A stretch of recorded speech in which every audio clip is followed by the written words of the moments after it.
It's my privilege and pleasure to be able to call to order the meeting of the Hubbardston Select Board for the first time in our new home. And those of you who are here, you're going to be somewhat like guinea pigs for me, since we're in a new place, and for the taping purposes, etc. If you have something to speak or to offer before the board, we'd like you to come up to the podium and speak from there. Again, give us your name and address, but that way we can record it so that everybody can be seen as well as heard. Even though there's only four of you, if it gets ridiculous because there's only four of you, we keep wanting to come back up. But I'd like to try to do it that way, a little bit more formal.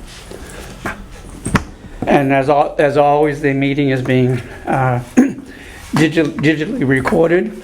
So please, everybody, respect each other when someone is speaking, and also someone's just trying to listen.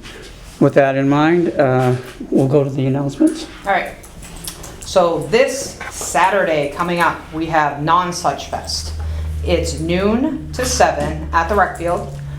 Basically, food truck festival. You can come in costume. We're actually encouraging that. We have live music from two different, one solo artist and then one band playing throughout the day. We have, is it that boring already? We have glitter artists and face painting coming.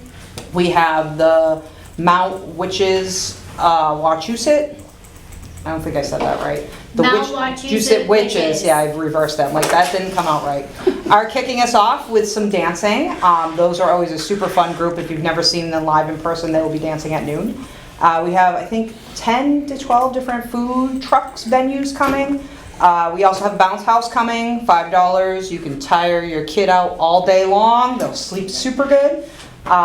We have also a tarot card reader coming, and lots of other, just bring your camp chair and come hang with us for the day. Again, this is Non-Such Fest. This is this Saturday, coming up from noon to 7 at the rec field.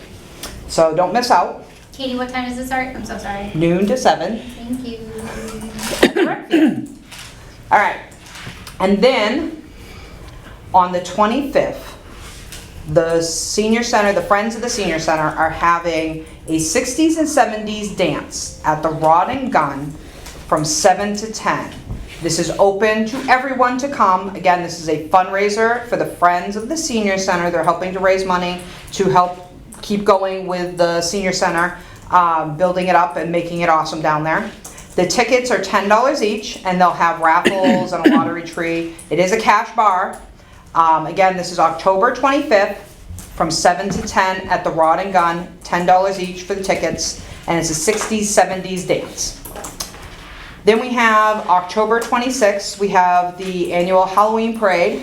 If you have little guys or big people, you can be big and dress up, but we don't judge. At 1 o'clock, come on down to the fire station 1, where the old fire station right in the center. They asked for a donation bag of candy, and we're going to have a parade. I say we, not me. It's Flo. Flo does this. She is awesome. She's been doing this since, like, I swear, the dawn of time. She does such a great job, and I just want to throw that out there. Walk down Main Street with all the little guys. If you don't have a little toddler or a young person, or you don't want to dress up yourself, come down, wave at the little kids. It's great. They walk down to the Hubbardston Center School, and then Flo puts on this great little party, like with cupcakes and stuff, and then there's usually some kind of act that they watch of some sort to entertain the kids. And again, this is free to come. All they ask is a bag of candy donation, and it goes towards trick-or-treating itself. So yeah, come on down. Again, that's October 26th, 1 o'clock at the fire station. You can start arriving about 12:30. They shut down the road. It's good stuff. And then October 31st, just in case, before, we already have people asking, but in case you can't figure it out, that is trick-or-treating. Trick-or-treating, October 31st from 5 to 8. There is going to be a Halloween party per usual in the police station. I'm assuming Bill Shea's donating, no? Okay, there's still a party though, right? There's still a party, Okay. just he, I think, has an event that weekend. Oh, he has something else? He has Okay. something else, so there will be no vehicle, but he's still sponsoring the Okay, party. all right. So it's still going on, and that starts usually at 4, correct? Yes. Yes, it's still at 4, okay. 4 o'clock, trick or treating, Main Street. Everyone kind of goes there from 5 to 8, but you can go down to and enjoy the party to begin with. And that's it for October. Let's just leave it at that. All right, thank you. That's enough. Are there any other announcements to be made? I'm sure Tricia's got some. This is my favorite month of the year. The library is usually very busy because this is my favorite month of the year. Things get spookier as we go along. We have Dungeons and Dragons are back the 10th and the 24th of October, 6 to 8 at the library. We have a Saturday story time, October 18th, starting at 10 a.m. We have Ookie Spooky Bedtime Storytime, it is a mouthful, on October 23rd at 5 p.m. The kids will get to come to the library pumpkin patch where they get to pick their own pumpkin, and then they will get to go into the library to decorate said pumpkin. Jammies or costume is highly suggested. And last but not least, we will have a spooky paint night where we will turn vintage paintings into spooky paintings. That is 18 and older at the library, and that is at 6 o'clock p.m. on October 17th. Stay tuned, because more might be coming. Okay. Jam it in there. All of it. Any questions, comments, or anyone else have any announcements? All right, moving on. Is there anyone here for open session? Excuse me. Okay. We will move to the item 2, public hearings. And the first one is public hearing will now be opened for the private way plowing policy at this particular point in time. Excuse me. So, Nate, is there anything you would like to start this off with, or? Yes, first and foremost, I would like to welcome you to our new meeting space. This is not what it is intended to look like or what it will look like. Patricia and I are classier than this. So we look forward to having you when all of the cameras work and everything is actually ready, but I wanted to make sure that we got everything out today. First and foremost, I'm gonna kind of be talking a lot tonight just because this is a natural turning point in our year, but I want to thank the select board and everybody that came out for the Taste of Hubbardston. That is a wonderful event that I hope becomes an annual showcase of all things that are going on in Hubbardston. I think it was a great night for everybody, and although I did not have it in me to start the Public Safety Building Committee the next day, when Jeff said, as far as I'm concerned, phase 2 starts now, morale went through the roof, at least in my heart. So I'm looking forward to getting to work, and I appreciate you all. And with that, I would like to have Jeff open the first policy public hearing. This was an idea that a couple of us sort of had at the same time, noting that when policy changes were brought up, they weren't always brought forward to the staff, never mind the people of town. So I figured it was not harmful to have a open session either 1 week before or the night of a choice to give people the opportunity to have their opinions heard, even if it is a policy that does not necessarily impact them. Tonight's not a good example because both of these policies do impact residents generally at home, but we're also going to have public hearings for things like the personnel bylaws, just to make sure that we're being transparent and encouraging transparency and discussion before making any decisions. Has Zoom tonight, are we?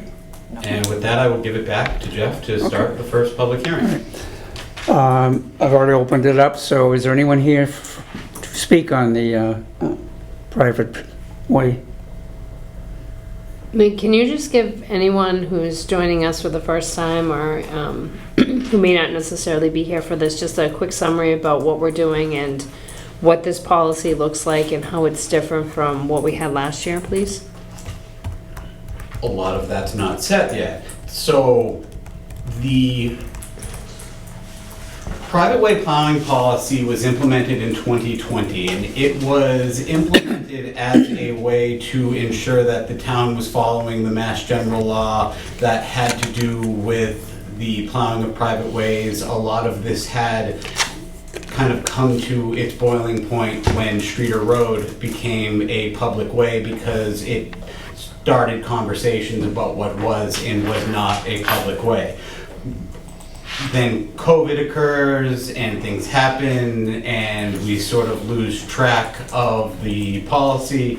And at this point, we learned last year that there was a issue underneath one of the streets. And I do respectfully ask that we do not take this whole public hearing to discuss that one street and the issues that are under it. Myself and the treasurer collector are actively working with members of the community, legal counsel and finance counsel to figure out a situation forward. We are working with the residents of said street, so I'm just hoping we can save ourselves about an hour of conversation by noting that that is on, that's on our plan. We're trying our best, and we're really trying.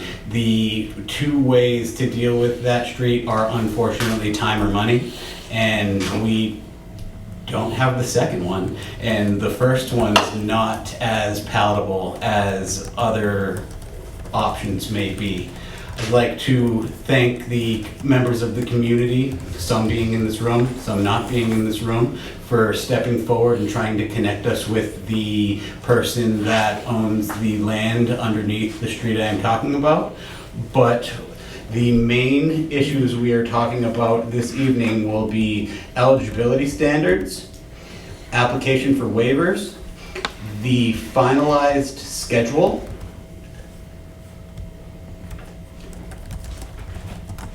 and that's pretty much the only things that are changing. If I'm being completely honest, it is a effort to less formalize the policy for a second time, but more put it into our schedules so that it's something that happens year after year. This was also a good opportunity to allow the select board and those at home to voice their opinions on what may or may not be working with the policy.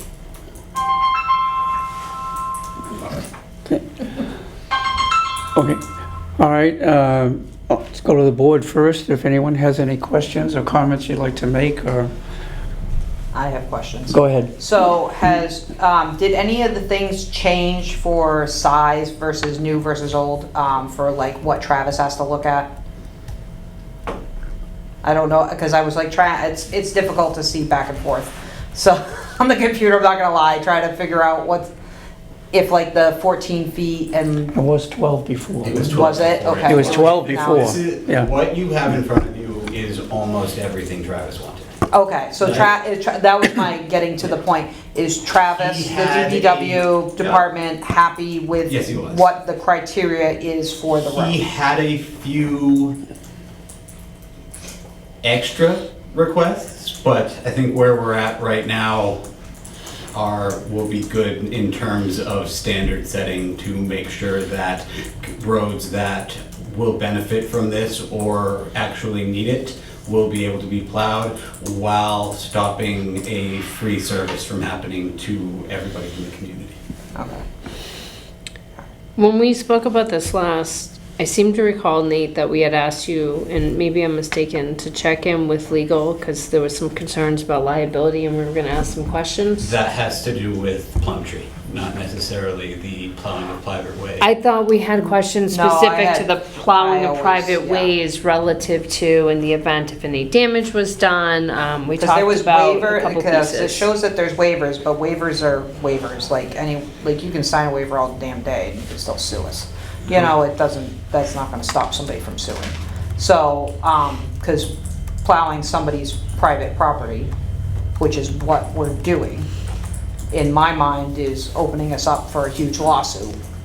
And I don't particularly care to get sued as a town. I don't wanna sign us up for that.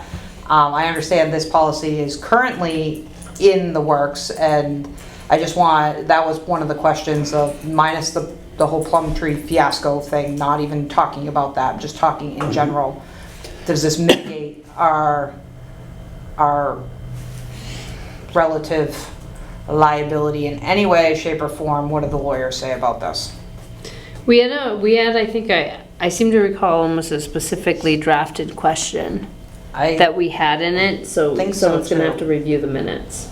Like, and by the minutes, if it wasn't recorded, that's fine, but someone's gonna have to review the tape, because we had a specific question relative to. You're talking about our last meeting? Yeah. When we Okay. talked On about this. this, because we talked about this quite a bit, about liability and whether or not we're opening ourselves up long-term for liability purposes. And I seem to remember Katie and I going back and forth on the discussion on that one, and asking for some clarification Yeah. from legal specifically to make sure that. What I think I will do is read the policy aloud.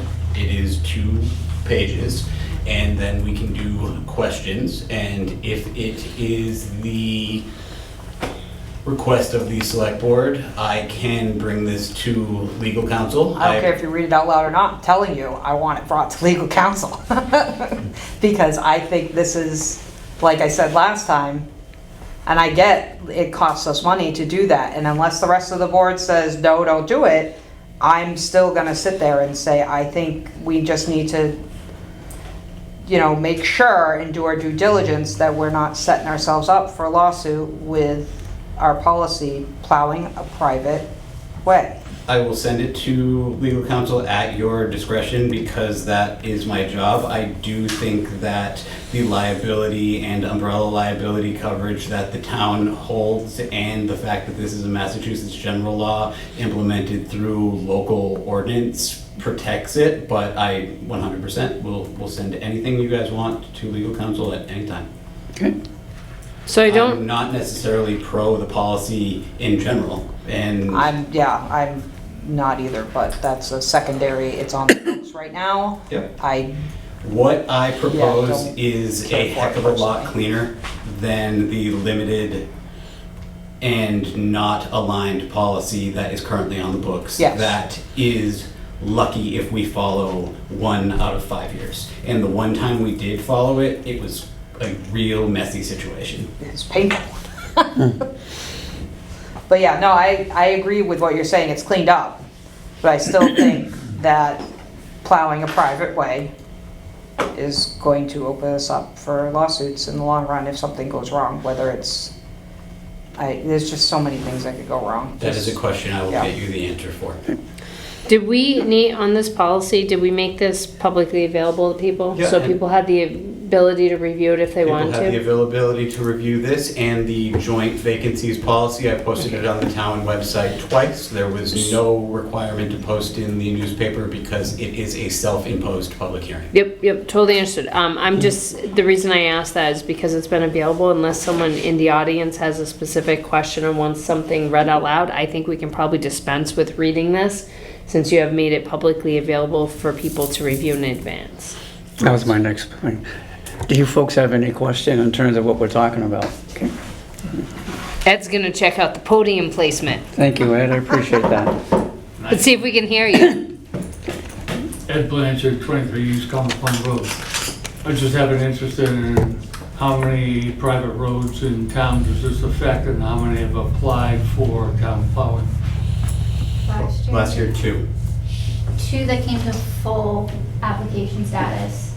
We had 4 roads that applied, but the problem was that I only got like 2 out of the 7 residents that lived there, because I didn't get all of the residents that lived there. We couldn't go forward. That's part of the policy, is that I need one from basically every person on that street saying, yes, we want private way plowing. Gosh, it's a mouthful. So actually, how many private roads do we have in town that could qualify? Between 20 and 30, I want to say. It was last year that I remembered, but it's I don't not think it a was that small I thought it amount. was less than 10. Yeah, it was less than 30 to 10. 14 wide and would qualify? not that qualify, there were that many private ways, not that qualify. Because technically, any private way could apply, and it would be up to the policy, namely the DPW superintendent and then the select board to determine eligibility. But a private driveway could apply, per se, but Which is also why we're updating the policy for that very reason. Okay. Of the four that applied, who are the two that have qualified? Painters Brook and Plumtree. What was the first one? Painters Brook, it's off. Okay. Printers? Printers, it's Printers, sorry. Printers Yeah. Brook and Plumtree. Thank you. Thank you. Would anyone else like to, or have a question, or like to, on the board, anything else? That being said, I think we could, Hold on, we have one online. Mark, go oh, ahead. we do have someone? Oh, we are. I didn't know, Sorry. I asked if we had Zoom, but I did. No, it's on my laptop. It's not up on the TV. Okay, Sorry. thank you. Go I ahead, had my Mark. hand up. Yep, go ahead. Sorry. I just, and I don't want to go through the whole thing. Nate is obviously aware and commented about this earlier, but I just want to ensure that everybody got a copy of the email I submitted regarding the Exclusion? exclusion. Yes. Yeah, I did, yeah. Yep, it's in the packet too. Yeah, We're not talking about plowing right now, right? no, So right now, we're just on the plowing. Yep, and I forwarded Mark's correspondence to you guys last week. yeah, Last week. On the plowing? yeah. It's plowing adjacent. But it's not part of the packet? It's Plumtree because Plumtree is a private way, but it's not a private way as described And in it's the one the that policy. It's is in- something we're working on. So, but it's not part of the policy? It's not part of the packet for That's tonight? in the, I believe Mark's email, which was sent to you, and I should have put in the packet, my apologies, was asking for an exclusion of Plumtree from the provisions of the private way Okay. plowing policy until such time as we figure out the ownership situation. All right, so it looks like you're talking about the email you sent on September 24th. Likely. Let me check the date. I believe so. Okay. There's trash all over.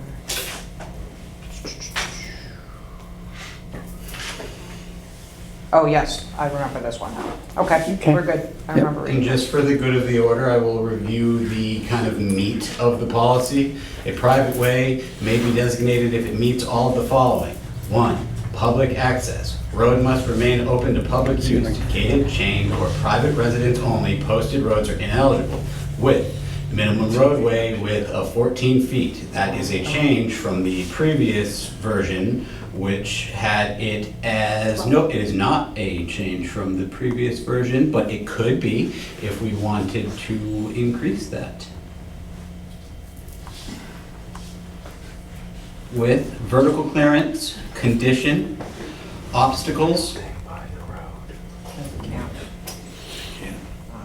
and exclusions. I think whatever way the board ends up going this evening, I think we should just back it going forward. In the past, not necessarily with these board members, there were questions about whose authority it was to even initiate this. It is put out there point blank that it is a DPW responsibility to bring these forward. That has been questioned a few times, always before most of us were at these tables, but it is a point to bring up nonetheless.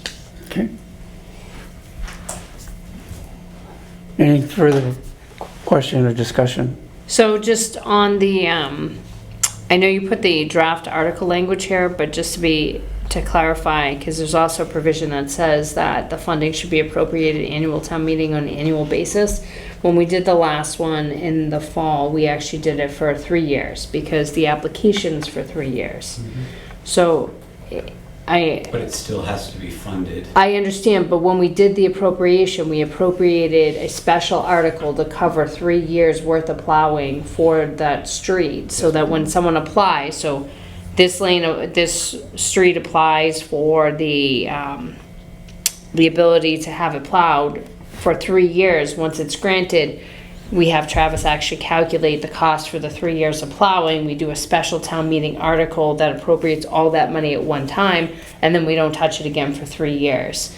And I bring that up because if we're going to use this as our document, we are simply saying this is every year, as opposed to it should align with the length of the application be 3 years, as well as the piece for the draft ATM article language. I agree with you. Okay. But can streets then, I'm so sorry, can streets then apply every year still? So like, say they didn't get it for that 1 year, they couldn't get their act together, they couldn't get everybody on board on their road, but they want to apply the following year because Susan down the road decided not to leave for Florida for, You you can know. apply every year until Okay. the end of time. The framework sets a lower standard for this so that people don't have to go knock on their neighbors' doors. This Every is going to single be year. automated Okay. and routed through our centralized system. I think, Tricia, to your point, is that if Travis goes to inspect this year on a place that's already approved and they don't have their acting gear, everyone's got a basketball hoop in the way, he can say, I'm not plowing. It doesn't change, you know, Okay. the special article is nice because it passes year to year, so it just stays there and hangs Right. out. And all of a sudden we get to the end, let's say there's extra money, we can change the appropriation or, you know, whatever we need to do. It doesn't say he has to spend from it. It just says, okay, so for Bob's Lane, we can only expend, you know, $18,000 over the course of 3 years. If Travis runs into a problem where it's gonna cost more, he's gotta go back to the town at a town meeting to get a further appropriation. Which Travis is asking for a link. I don't know if he wants to speak. He Travis can't is find a asking link. For a link? Yep, text him a link of some sort. I got How do you him, know I got that? him. Because I know all, I am the all-seeing. Yeah, right, yeah. That's scary. It kind of is, isn't it? So with all this discussion, are we ready to do anything with this at all tonight, or should we just, It would seem as if not. okay, because I agree with that. Table it. So I think it has the 2 amendments, so the amendment, or a couple amendments, right? So one being that we wanna change it to 3 years of funding and 3 years in the article. I think we need to probably put an exclusion in there for Plumtree Lane for at least, you know, the next 26 to 29 year, what have you, just to give us some time to deal with the complicating issues there. And then we still need to check with legal to make sure they're good with everything. So if we can maybe put this back on for the next agenda? Absolutely. Can the residents of Plumtree buy their own road? I asked him. Can they, yeah, because That's Peter's what like. I asked that question. Yeah, I was like, So the oh. answer is yes, but it would get very convoluted tax-wise. And additionally, it opens up questions about liability for individual owners, including during a time period of if someone were to pay off the land and then immediately donate it, there are still questions about what level of liability. What do you mean if somebody paid off the land? If each resident bought in, I don't know how many houses were on that road. The reason this is not easy to do is because the owner owes back taxes. I understand, well, that has And to the- be absorbed into the price they pay for it. That's what I mean, if they pay off That's just that, like- how much could they pop? Buying a house at Much could foreclosure. The gentleman owes $4,500, and Okay. that, after that is paid off, it opens a world of possibilities for how to get out of this. But so far, all of our opportunities have been red taped because of the fact that there is a delinquent tax status. Residents should do a little fundraiser and pony up. How many residents on that Plum Tree? Just like, Is it 6 houses? Mark, hey, 7 houses. 7. So 1/7 of the, whatever the price. So if the residents managed to come up with 4,500 and paid the owners back taxes, what would that do?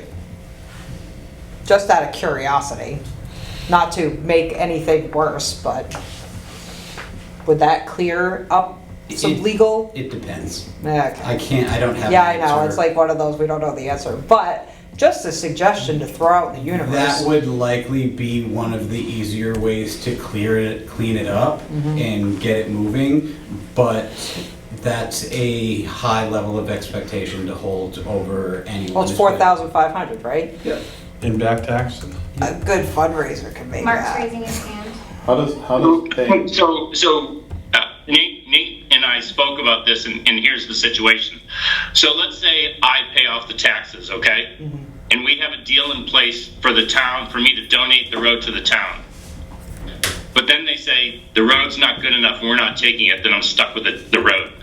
And then I'm responsible for everybody on there. It And is I'm a not town taking, meeting, the right. $4,500 I can swing, but I can't take the liability. Or if I buy the town, or I buy the road, and I'd love to buy the town, if I buy the road, and while I am signing over the road, somebody trips and falls, and then they sue me while I still own it. So there's a big liability on that part.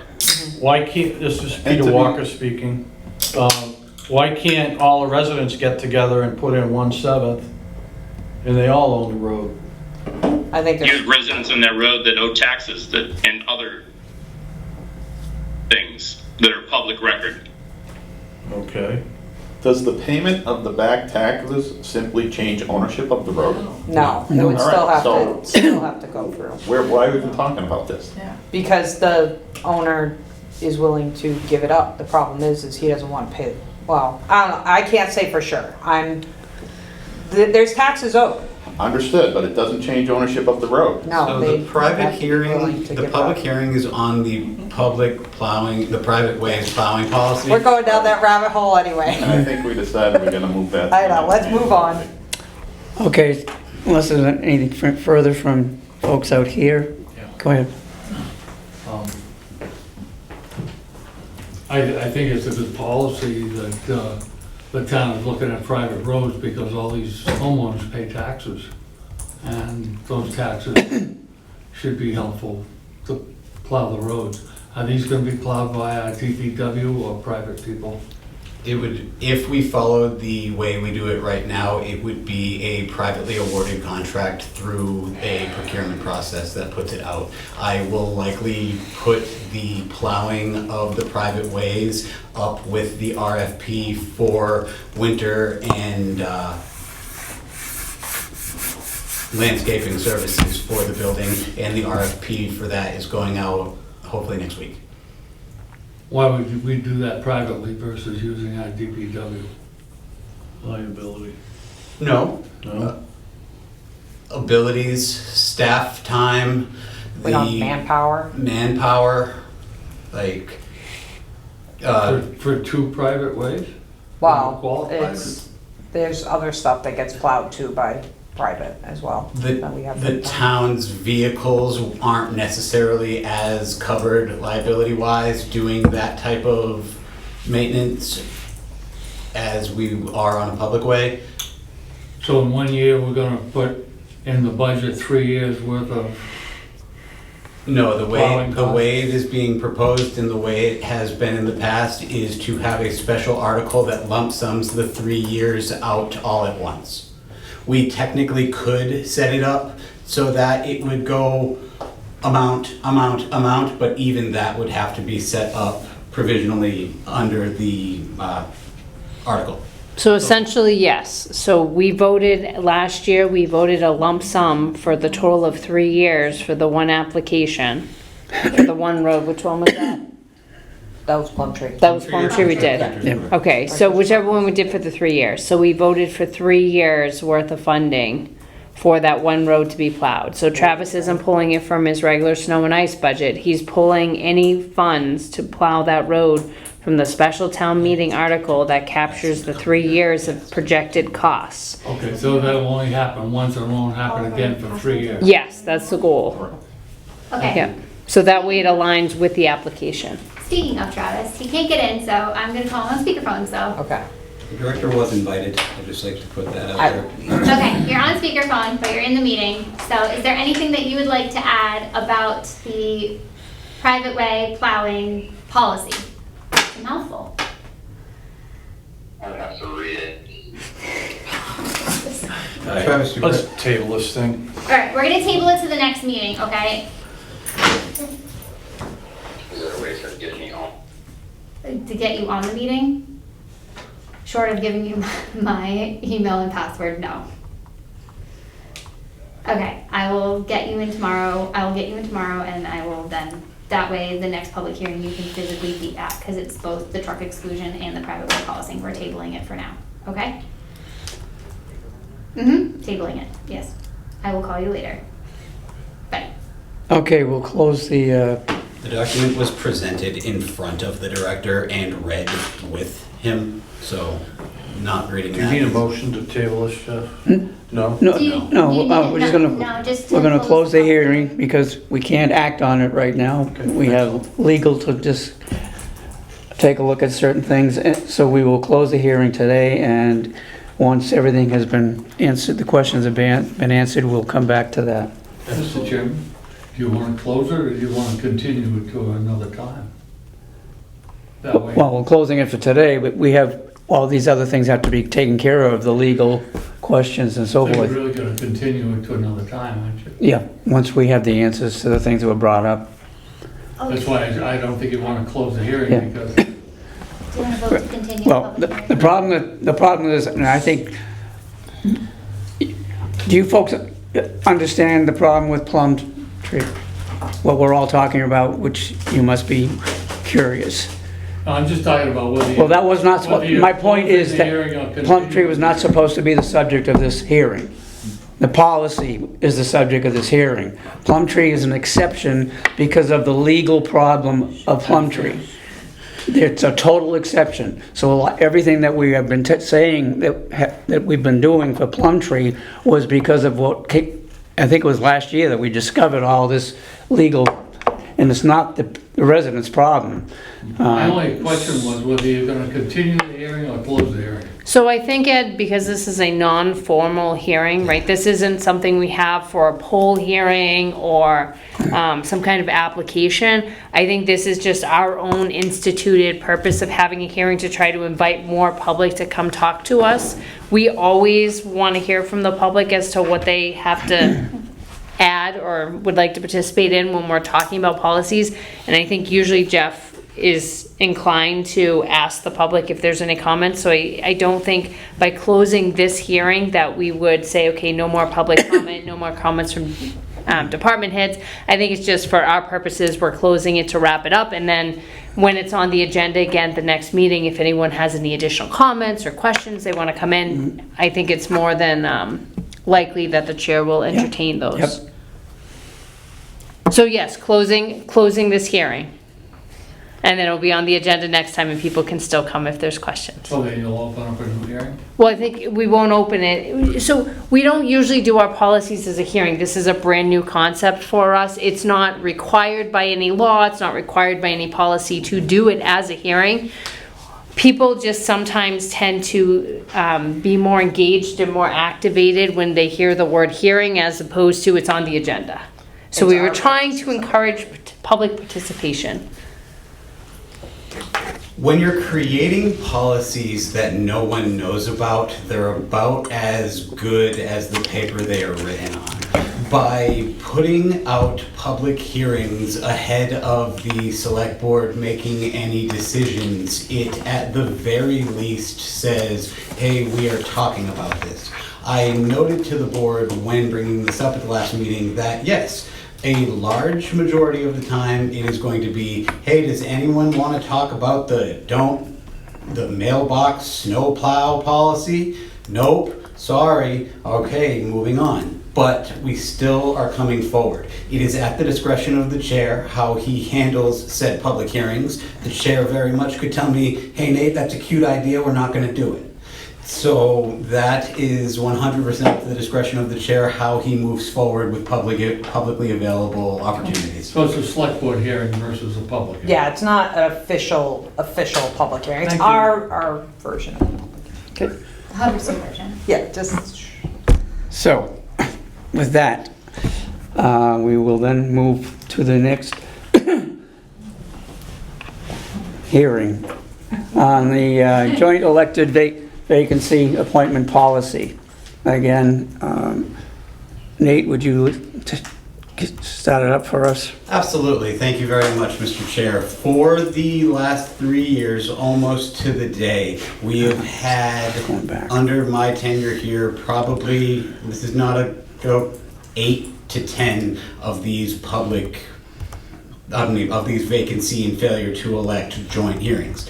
Every single one of them has been done differently. Every single one of them presented a different opportunity for people to get involved or not get involved. There was not a set in stone amount of time under the way we were doing that. We were just going along to getting things done. And it is a personal and professional philosophy of mine that when you know better, you must do better. So therefore, now that we know these are going to be something that is going to be coming up yearly, biannually, every time there's a failure to elect, by outlining how we're going to do it, you set people up for success.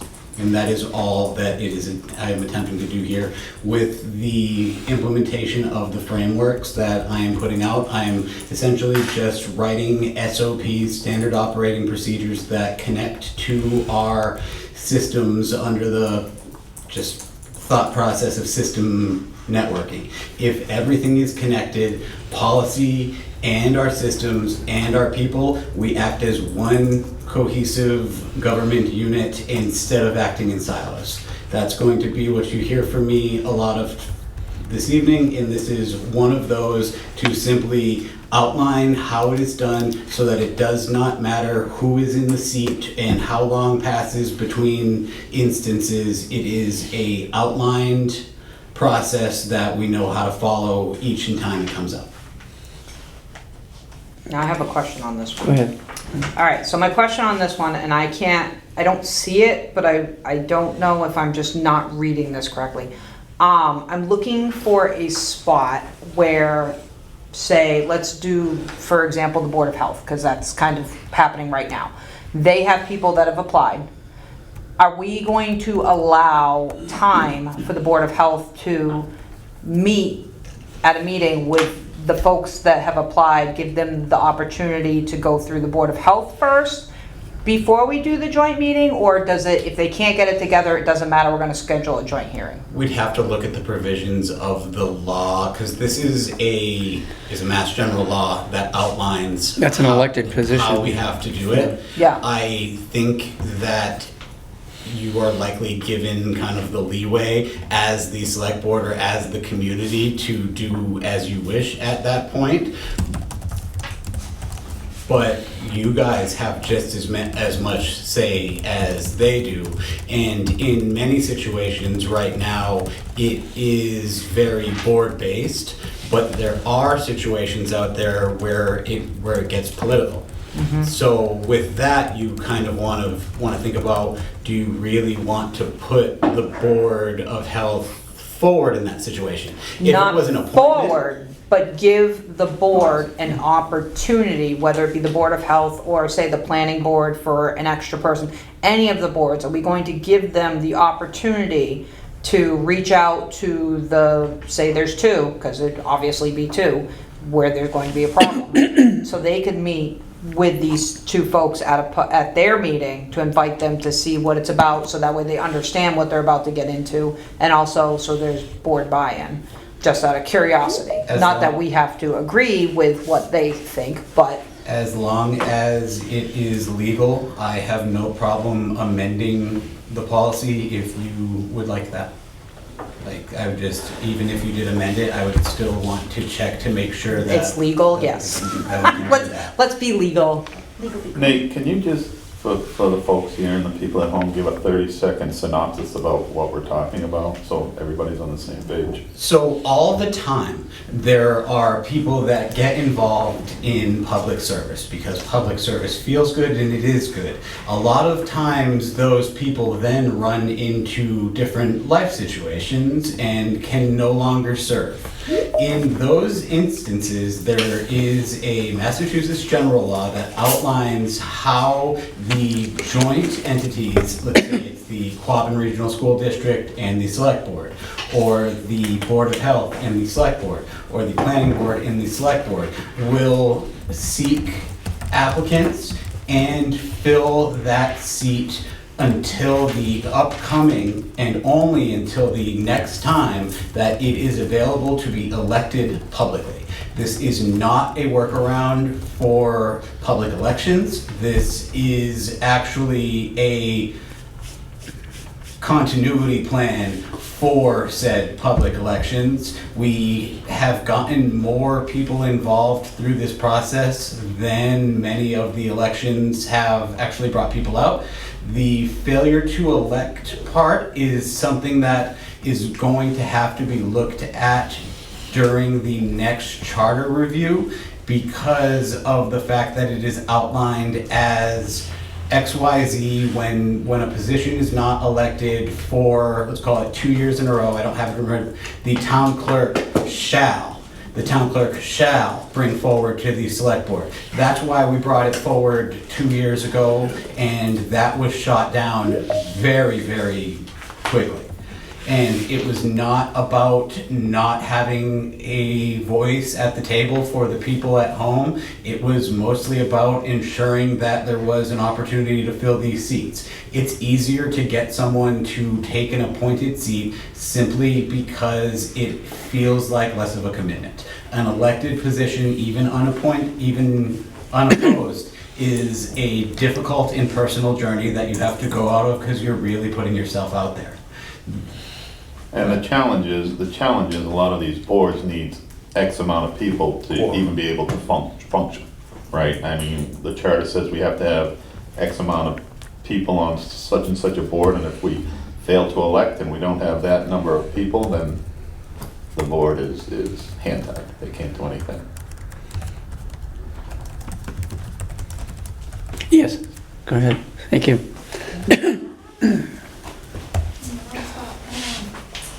Hi, Maria Torigny, 40 Streeter Road. I just want to know how this new policy differs from what is going on now. What are you doing now that's different from this policy? Nate? The only thing the new policy, standard operating procedure, and framework does is outline a standardized process that we will use each and every time. It follows every provision of the Massachusetts general law and is actually guardrails from some of the mistakes we've had in the past, namely the most recent mistakes where a Board of Health vacancy was 100% needed to be pulled off the table. So this is an effort to make sure that we are getting good and qualified candidates that will be appointed, elected, whatever you want to call it, for an interim time in a very fair and posted and transparent process. Other than that, we're So following what the is rules. the process now before you make this change? Wing it. How did, wing it? Well, it's basically, yeah, we're just making sure that we're gonna do it the same exact way every time. It's been posted. I know, but usually doesn't just the Board of Selectmen go ahead and appoint somebody? Appointed It doesn't positions, do- yes, these you are don't do elected a joint- positions, Maria. We're talking about elected Elected, positions. Yeah. So what do you do now? So we Have you been doing up to this point? So we do a lot of this right here of what's already documented. The differences in the past, we haven't had a documented procedure of what we do. So to Nate's point, if everyone ran away and new people came in tomorrow and they were faced with the situation, they'd have no idea where to even begin. So this documents it so that we have all of the steps outlined so anyone could pick it up and figure out what to do in what order. And also is clear understanding. A good example, right? When Nate came in as the town administrator, he wasn't aware that we had a line in the charter that said after 2 consecutive elections where there weren't sufficient candidates, meaning double the number of positions vacant, that happened 2 consecutive elections, that the select board shall place it on the town meeting warrant. Right? So that clarifies and already saves someone 30 minutes of time when they walk in the door and they say, hey, what do I need to do?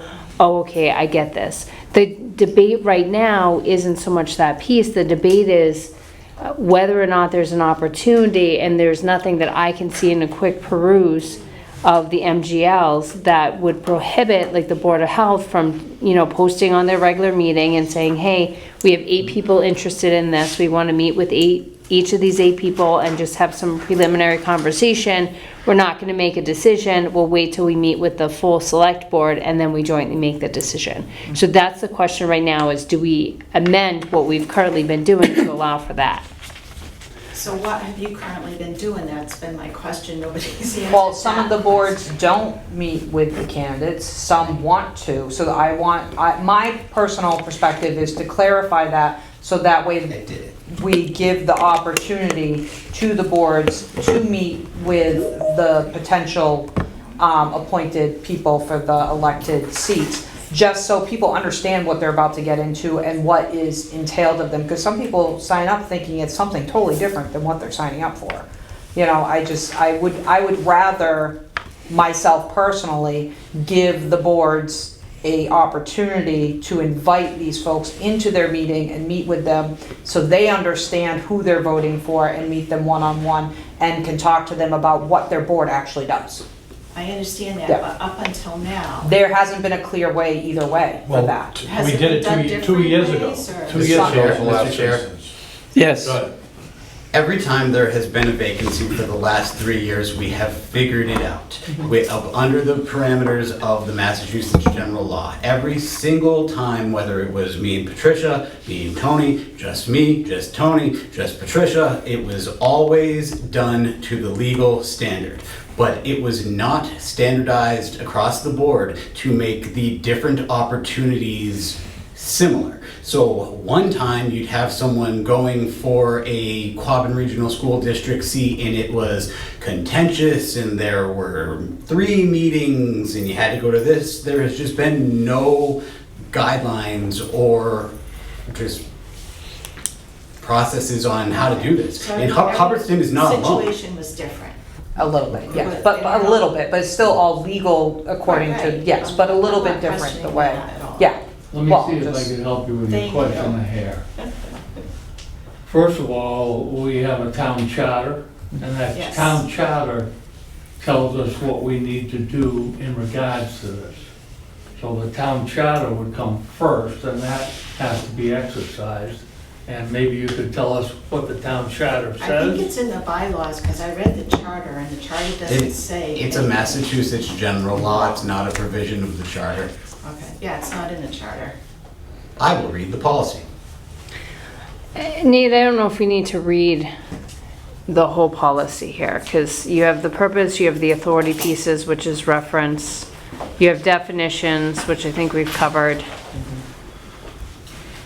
Annual, so a lot of this is establishing the workflow. So based on what's happening and why it's there, it tells us how to proceed with each of those I have no pieces. problem with the policy, I just wondered what happened up until now, that's all. Okay. And it is also going to be a suggestion of mine, besides formalizing the select board public hearing policy process, which is a top tier priority of mine right now, is to also kind of firm up the appointed positions, because we don't always go to the chair and say, hey, does this person fit in, not fit in, but is this person going to add to your ability to do things and your bandwidth, or would we be better off waiting? It is very important and to get the opinion of the board, not necessarily here or there, yes or no, but to provide the select board with a opportunity to see all sides. Because the select board can still appoint someone if a board chair does not like them, because it can be a personal matter and there can be professional ways around that. So, but I do think it is important for us to standardize how we interact with boards and committees, elected or appointed, when filling them, just to ensure that we are giving people opportunities to get involved in a meaningful way. Ed? Ed Blanchard, 23 East Common Pond Road. I don't know how many years ago it was, but my memory's not great anymore. But the town charter, there was put forth that we would change the town charter and some positions within the town would no longer be elected, they'd be appointed. And that went through town meeting, and the townspeople overwhelmingly said, we want to elect these people, we don't want them appointed. Is that true? If I may make, if I could for a minute on that, and that's frustrating because a town administrator that I served under a few years ago made the comment, because we see it every election, that one of the things that we might want to revisit is that we have too many elected positions that don't get filled. So that we might want to consider, to your point, even though it got voted down then, Let we me might tell you- want to consider let me reviewing tell it you, again, because we have the this is- same problem. In People Hubbardston, aren't, this is still a democracy Yeah. where people like to vote. yeah, And I would also say, in my tenure here in this town, I have never been so disappointed to see a school committee position for, I don't know, it's 2 years in a row, but for 2 years, nobody ran for. We got 4,600 people in this town, and doesn't any, and I don't mind saying this, doesn't any family care enough about their education to say, let me get involved? Yeah. And speaking to the choir here. I'll back up on that, because I Mr. Blanchard, don't need to make strong the statements. next election cycle, after we brought the 4 boards forward, someone was elected with like 2 votes. Like, people still didn't run for them. I think had we had brought forward maybe the cemetery commission and the parks and rec separately from Board of Health and FinCom, we would have seen a little bit of a difference, because the general sentiment seems to be Board of Health and FinCom are very important to us and those shall be elected. Well, I don't know how the other 2 would have gone, and that's something I'd like to consider in the future. But I do hear you loud and clear that the sentiment of town meeting 2 years ago was, we want to elect FinCom and Board of Health. That is something that we may have to look at with the town charter when those revisions come up, because as Member Monroe pointed out, it does say shall. It doesn't say may, it doesn't say could, it is shall. So the town clerk has to act under their professional capacity, the select board has to act under their professional capacity, and town meeting has to act under their professional capacity. It is very much the same way as things like the private way plowing. It can make it all the way to town meeting, and if town meeting says no, it's done. It doesn't, Well, you mentioned somebody got 2 votes and got elected. I thought there was a minimum of 5 votes that you had to have on write-ins in order to, it's the minimum. what is the minimum? I'd have to look. It's been a very long day. after- I don't believe there is a minimum. I'm not aware of that. I believe it's, I don't know, we could check with the town clerk, but I believe it's been 5. There are several write-ins. I'd have to ask Melody. Let me get back to you.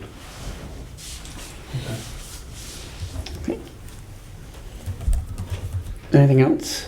So what are we, I understand we're trying to put a procedure through so we can be consistent, which makes sense. But can you just give me a quick overview of what that procedure is? Post the positions as soon as we know. Give 2 weeks, I believe I said, for applicants to come in. We are now going to be exploring the opportunities to bring that forward to the board in question or not. That would be an amendment. It outlines the parts. Well, let me make an example. You have a finance committee position that's not put forth. So then the select board and the finance committee would meet together, and both of those boards would vote on one candidate or the other. Let's say, as happens, a finance committee member moved out of town. That member is no longer able to serve on the finance committee due to the provisions of both the law, Understand, just yeah. everything. So at that point, Melody, the town clerk, would, upon resignation, call the seat vacant and let myself and the select board know about that vacancy. And post it. I would work with Patricia to post it, and then this starts. Before there wasn't this. So we would sit down and say, all right, let's post it and then see what comes, and then we'll have a meeting in a couple of weeks. This is just going to establish it so that it's fair every time, because we are running into people that do not get a seat one time and are applicants the next time. So I just want to make sure that this is very fair. There are times where this is boring and just goes right through, and there are other times where it becomes political and contentious, and you can go to 3, 4, 5 elections before there is someone that gets a majority. Well, thank you. I understand that. I think it's good for the public to be able to understand what the process is. I mean, we just did it for the school board, what, 2 meetings ago? Weeks ago, Yeah, we just Everybody gets appointed- their own vote. Yeah, Yeah. Everybody votes. the yes or school no. board, the school Yeah, but you're committee. making a policy change here. I just want to let the Yeah. people know Yeah. what the policy Yeah, is. so we just basically did this with an appointee for It's a the joint committee. meeting, yeah. QRSD between the two committees, school committee and ourselves appointed. In a small community, it seems less serious than it is because of the number of applicants and just kind of the rural nature. But in reality, these are very serious circumstances that can have an impact on your community, and you should be taking it with every ounce of consideration prior to appointing people, even for interim terms. Thank you. Anything else from anyone on the board or in the room on this? If not, if it is the position of the board to feel to adopt the policy here as presented, could we have a motion for that? I would like to see the piece that I added in, put in As an amendment, okay? as some kind of little add-in with a time frame. Can And you you just- have to give them a time frame though. Can you just repeat that, Katie? 'Cause What I'd like, yes. I think I liked it. Okay, what I would like added in is we give the opportunity of the board that they're applying for to meet with all the applicants. So in other words, after the 2-week time frame, correct? I think it was that you said that it's being put out there, you give the applicants' names to the board, give them a time frame to meet with these people in a meeting, open meeting, they get invited so they can talk and figure, make sure that they're want to be on that board and understand the requirements of said board. So I put a minimum of 1 week. The select board Okay. shall post a minimum of 1 week's notice for a joint meeting with the remaining members of the affected board. The select board chair presides over the session. All right, so we need to put a time in there so that we give, and I don't know how long we should give them. I don't know what's appropriate, If- because most of the bigger boards could meet within 2 weeks, correct? Yeah. If calling a meeting, once they have the names. 3 days. Yeah, in theory, well, but not everybody can get it together in 3 days, because people have lives. We can't, Madam Vice Chair, if there was a motion to instruct my office to get that information for you and present it as an amended version at the next meeting, that would happen. All right, I would like to make that motion. I'll come to you in a minute. Can I interrupt? Yes. I don't think you completed your thought there, Katie. I think you Okay. got interrupted. Can you finish the entirety of? Of what I want, why I'm doing Yeah, this. so the board looks at all the applicants. Yeah, and meets with them at a public Got it. meeting. Next Yes, step at is their what? meeting.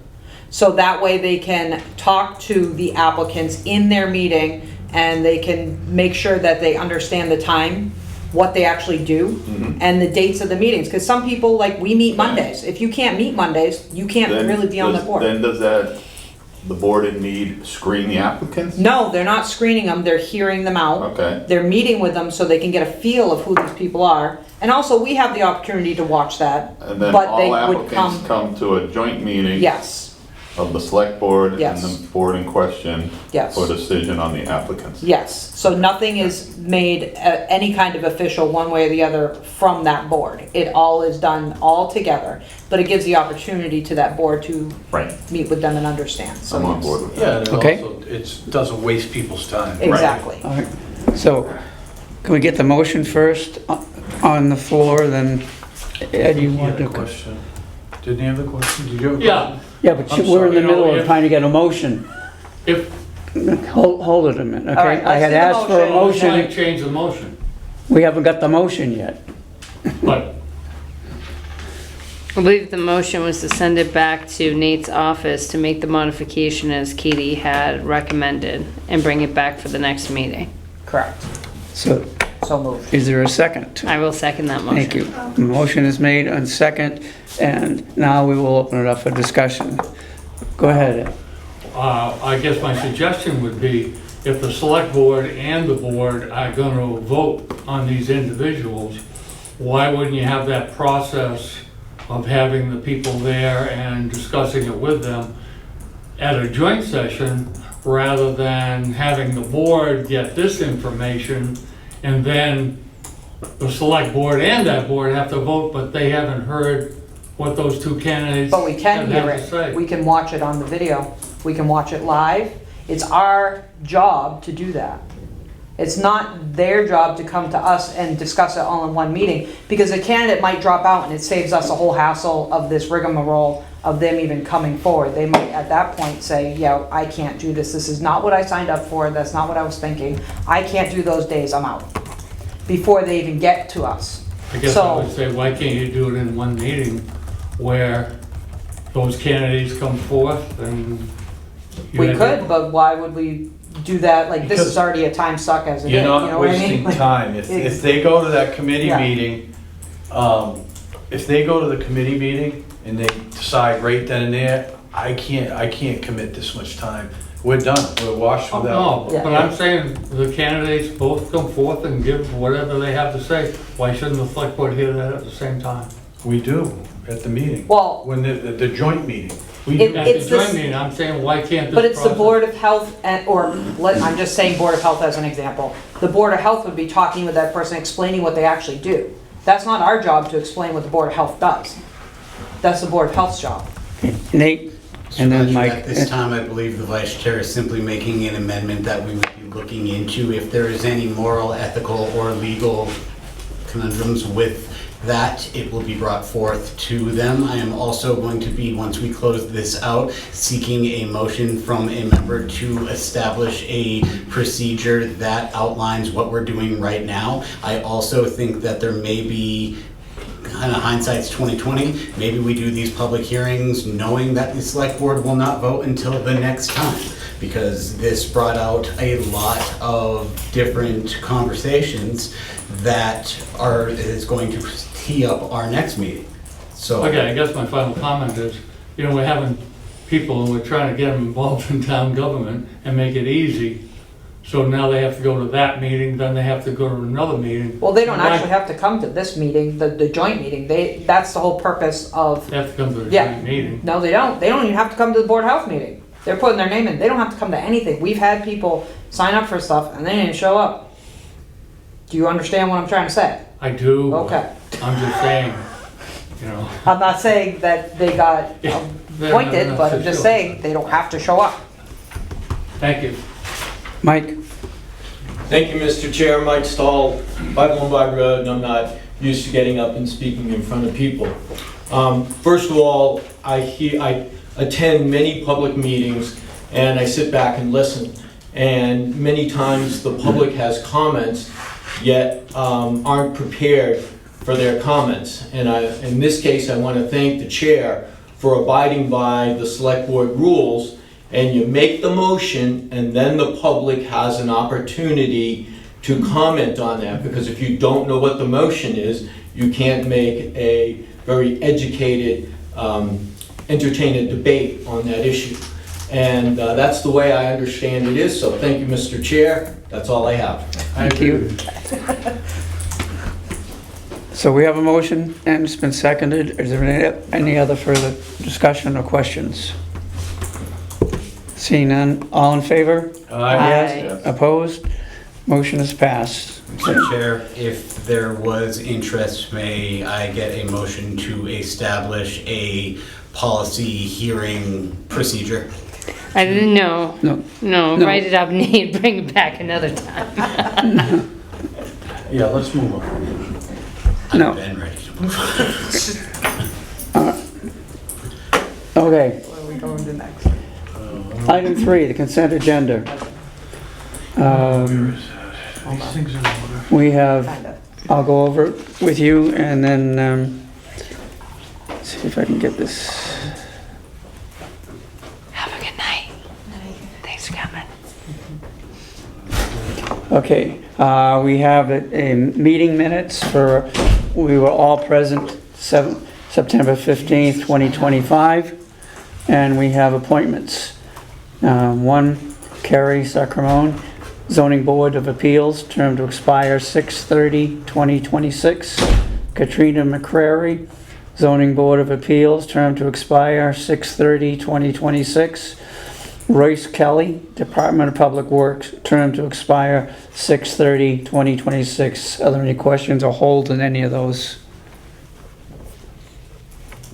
Seeing none, could we have a motion to unanimously accept the consent agenda as presented? So moved. Second.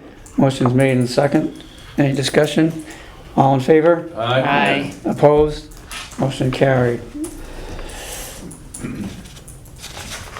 Old business. We have the FY26 Select Board Strategic Goals. Turn that over, Nate, if you will.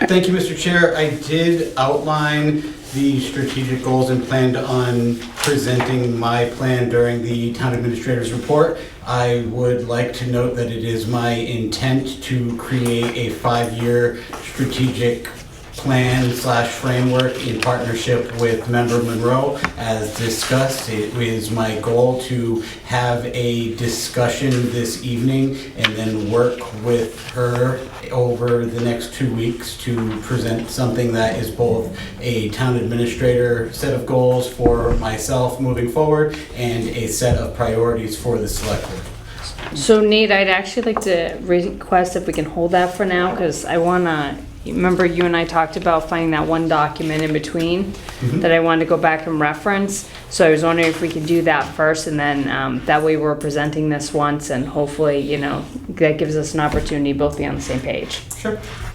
And it's also already getting pretty late, and we have a lot more to go through tonight. So you're asking to table this for the next Yes, meeting? ma'am. Of course. And just so it is clear, the finalization of goals is not stopping operational work. I am still very much getting Hub Connect dialed in by the time it is at the end of its stabilization window at the end of the year. We are still bringing everything on board with that. It is finally standing, but I'm giving a whole presentation on that shortly, so I will. Okay. All right. Item B, the first Meeting House Preservation Committee. Mr. Chair, as noted earlier, I respectfully ask that we table this matter in an attempt to seek a wide breadth of experience and give one more opportunity for people that may be interested to apply to be considered in this first run. Fine, all right. Then I don't object to that. We will table that item.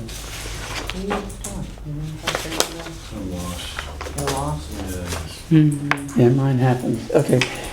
Going to new business. Brigham Road vehicle exclusion. Nate and Thank you, Tricia. Mr. Chair. I would like to thank Patricia and Travis for their hard work on this. All we are doing this evening is asking for the authority to turn in the application with the Massachusetts Department of Transportation and to schedule a real legal public hearing on the matter. Should the public hearing go accordingly and the select board authorized, we would submit it and be able to begin enforcement relatively quickly. This is an effort to save investment and create a safer opportunity for roads. We've all seen it. Giant trucks coming down there. A truck hit the light in the middle of, I want to say it was Memorial Day. So there is a justifiable case with this road. I would just like the select board's authority to move forward with seeking that approval. Okay. Any, Patricia can outline. yeah, Tricia, would you like to offer? In 30 seconds, can you tell me what exactly this So what we'll do. Attempting to do, yes, What we'll please. just do is we're putting it under emergent, so the, AKA the road is disintegrating if we don't do this, which is true. You've been on Brigham, you know that.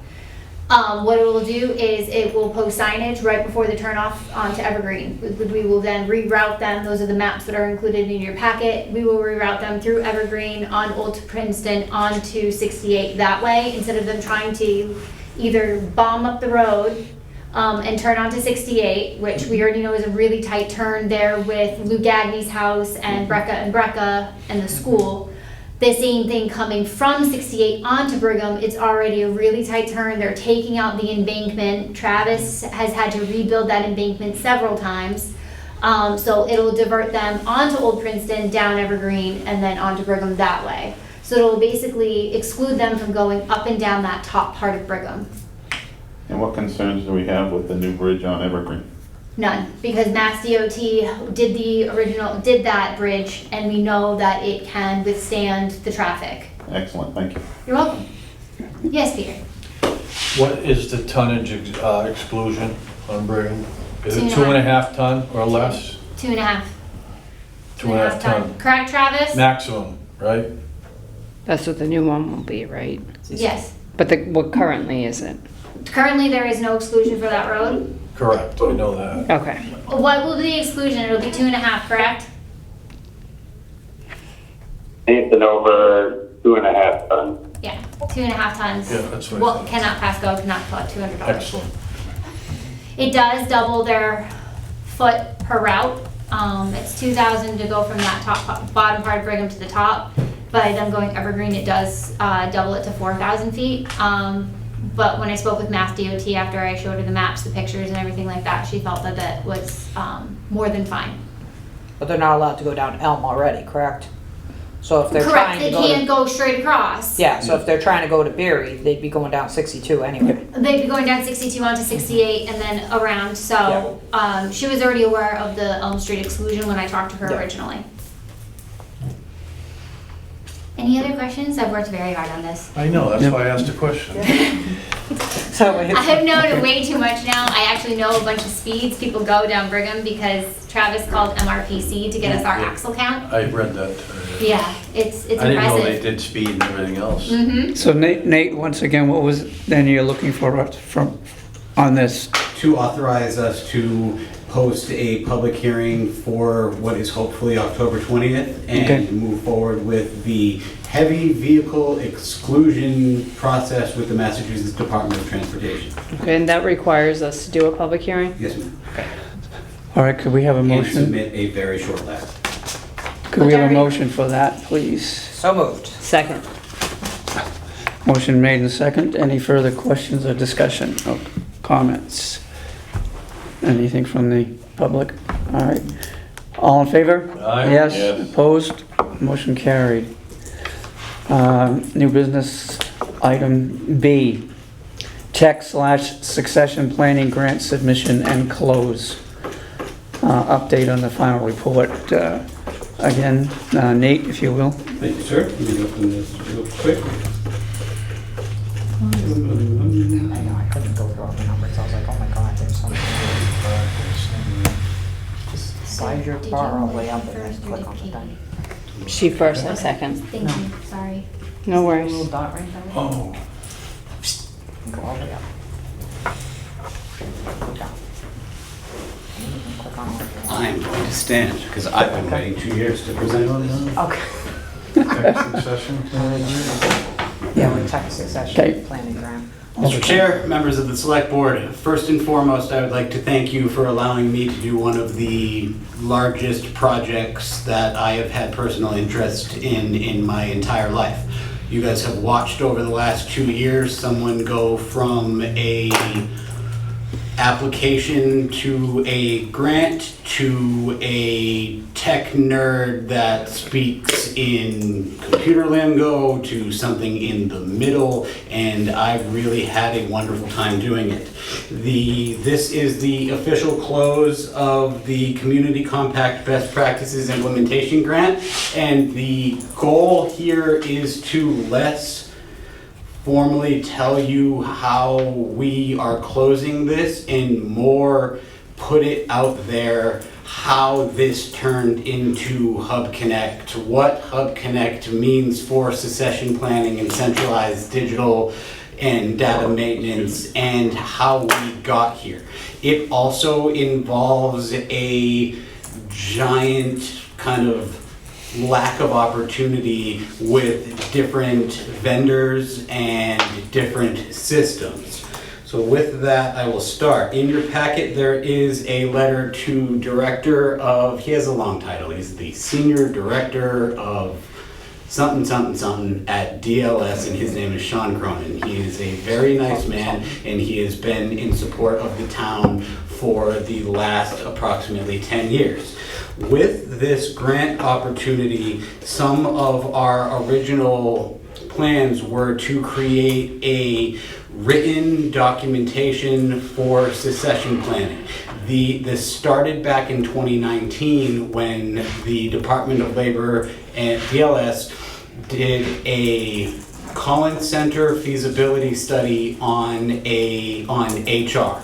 It was outlined that onboarding was an absolute mess. The files were not structurally intact, and turnover was through the roof, with the accountant's position turning over as many as 7 times in a decade. That right there poured gasoline on the fire that was these issues.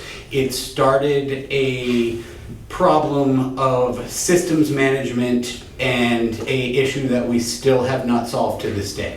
Hub Connect is a big step towards solving the issue, but in rural government, you cannot modernize without building systems that are going to work the way you need them to work.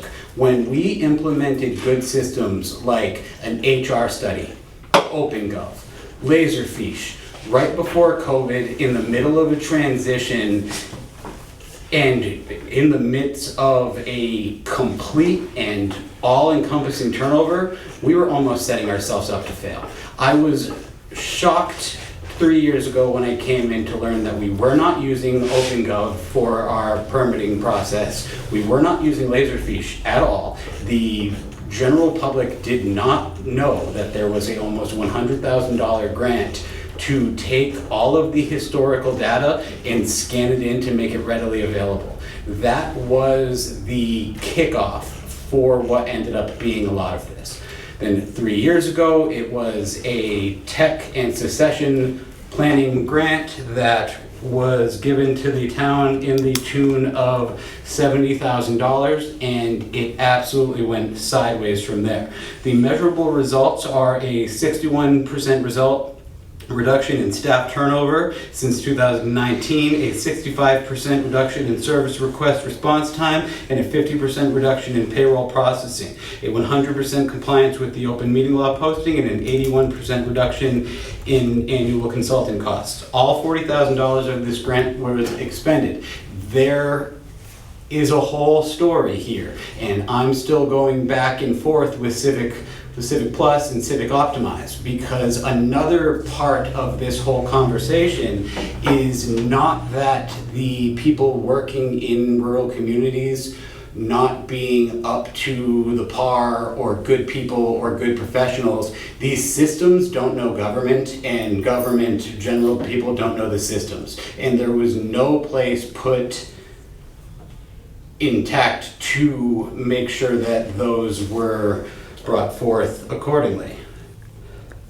Nate, can I ask a question? Yes, ma'am. All right, so in your measurable results, first of all, can we change these from percentages to what the number was to what the number is? Because, you know, percentage is just a number out there that doesn't really reflect something. So like when you're saying reduction in service request response times, what was it before? What year were you taking it from, and what is it now? For you, I can provide that. I purposely stayed away from a lot of the great detail for Mr. Cronin's documentation, because this is not necessarily how one usually does this. We are doing it this way because it was an absolute mess. When the Collins Center employee ended up getting sick, I had the opportunity to either let this project fail and come back to you guys and say, hey, we have to do this, or tighten my belt and get going. I chose to learn how to low code, create all the systems, and take personal responsibility to get S done. And that's what we did. At the end of this, as the grant was closing, I called Mr. Cronin and said, we're not gonna have an end deliverable, and he told me to write this.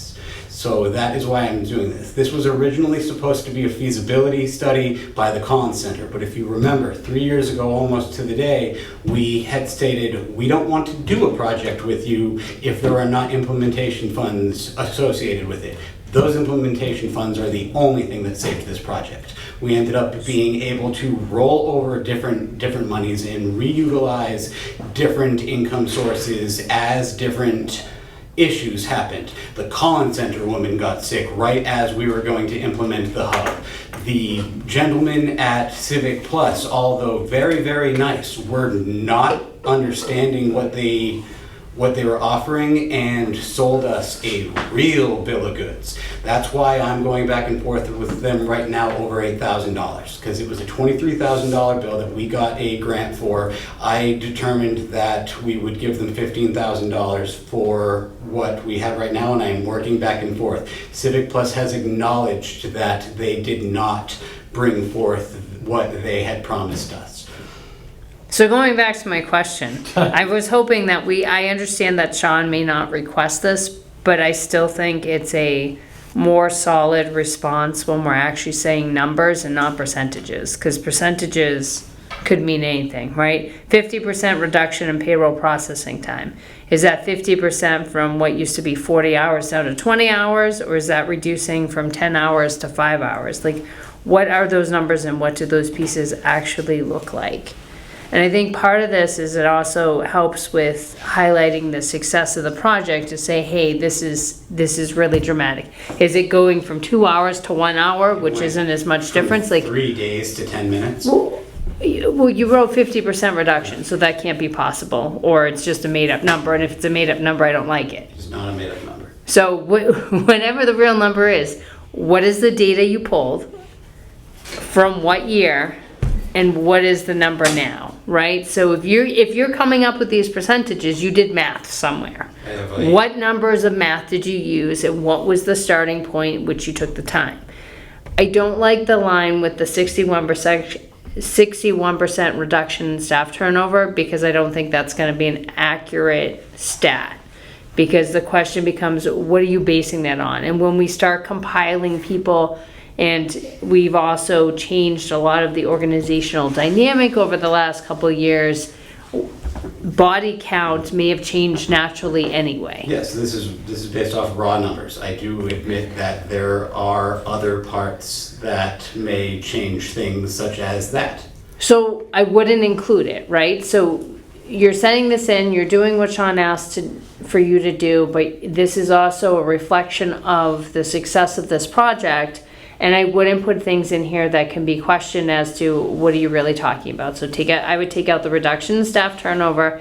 And if you came up with math, then you started with numbers. So what are the numbers and what are they now? I have all of that. I don't have it available. Okay, that's fine. I think we need to add that in where we say, 81% reduction in annual consulting costs. I think you do break that one down later on. I see that. And same thing with the 100% compliance with open meeting law posting. Well, it's the same with the, not to dogpile on this, but like the 4 turnovers in 8 years of the town clerk. You can't really hold that because we had Joyce for like 900 years. So that doesn't. None of this. Don't take choice with like that number. Well, no, you know what I mean. None but, of this is a slight to anyone. Yeah. This No, is, I mean, but she was here for a long time, so then we did have trying to get to that right spot. In the window that I am. Exactly. That's what I'm saying. That is why she is not in the numeric values. Yeah, and then we had a few that just didn't stick right away. So these percentage, I mean, we're only talking about the last 2 years, We're talking about the last 5 years. 5 years, but you weren't here for 5 I years. wasn't here for 2. Okay. Oh, wait, no, 4 turnovers in 8 years. So yeah, you are including Joyce in that. Yeah, but this is from 2019 to 2021. I'm just saying. Mrs. Green Joyce was not- left before Mrs. Green that. was not here in 2019. No? Joyce left before 2019. Did she? She Okay. did, because I sat on the search Okay. when I was in a different role. In a different land. Well, you know, that's how I figure out my years. Yeah. Where was I? Where was What was I? I doing by day? Okay. 4 years ago, there were Going, no Nate. standardized operating processes, minimum cross-training between positions, institutional knowledge retained only in brains. That is what put us into the problem. In 2021, the Edward J. Collins Center for Public Management at UMass conducted a technology and efficiency review. The assessment identified specific modernization priorities. 1, digitize onboarding and employee time/attendance processes. 2, automate open meeting law compliance. 3, implement systematic public service request tracking. 4, establish consistent records retention schedules across all departments. 5, connect existing technology platforms rather than purchasing new systems. The town of Hubbardston had everything we needed. We did not have the ability to utilize them together. That is what Hub Connect does. It is a ecosystem that is connecting our tools to a centralized, basically it's connecting it to our Laserfish and our SharePoint so that we can utilize data as it is intended to be utilized for grants, for our budget, for being able to hire people. Yes, ma'am. Nothing? Oh. I'll watch Okay. the meeting. Don't look at Do him, this how way. dare you? I can't. Just watch music over here. Early technological investments. In 2018, 2019, we purchased Laserfish, a document management system with retention automation capabilities. Was not used. In 2019, we purchased Vadar, a cloud-based financial management system. We used 1 module in Vadar for 5 years. There are still modules that I'm looking to build out on in an attempt to connect our whole deal. But that is not something that I'm looking to do right now because Vadar does get kind of, use the word icky, relatively quickly and data heavy. Icky. Winky wonky is what Man and I said. OpenGov in 29, that one was the worst one. OpenGov created more issues and headaches than we could have possibly had. It was a downturn for the building department, and when we lost a land use clerk that was doing all of the work, we threw the baby out with the bathwater. At that point, it was very challenging to even accept applications for things like cell towers. At that point, there was a very challenging period for Mr. Monroe, who when I met him, and he was essentially town planner, planning board chair, and the clerk all in one. Then we had Mark Kresge come in, who was able to standardize some of the information, but we were still very much in a state of disorganization. In 2023, we received this grant. This portion of this grant is for $40,000, and it was to design a Sweaty ass. not a sweaty ass. It was not to design, but I spoke too loudly. Oh, apparently. I can't hear. Sometimes your indoor voice is like, keep it in your head. Just don't say it out loud. Anyway, sorry. the original project design contemplated early consultant engagement to develop a comprehensive modernization and succession plan work. When the contracted consultant became unavailable, the town faced a decision: commission another consultant and wait for deliverables, or redirect the approach entirely.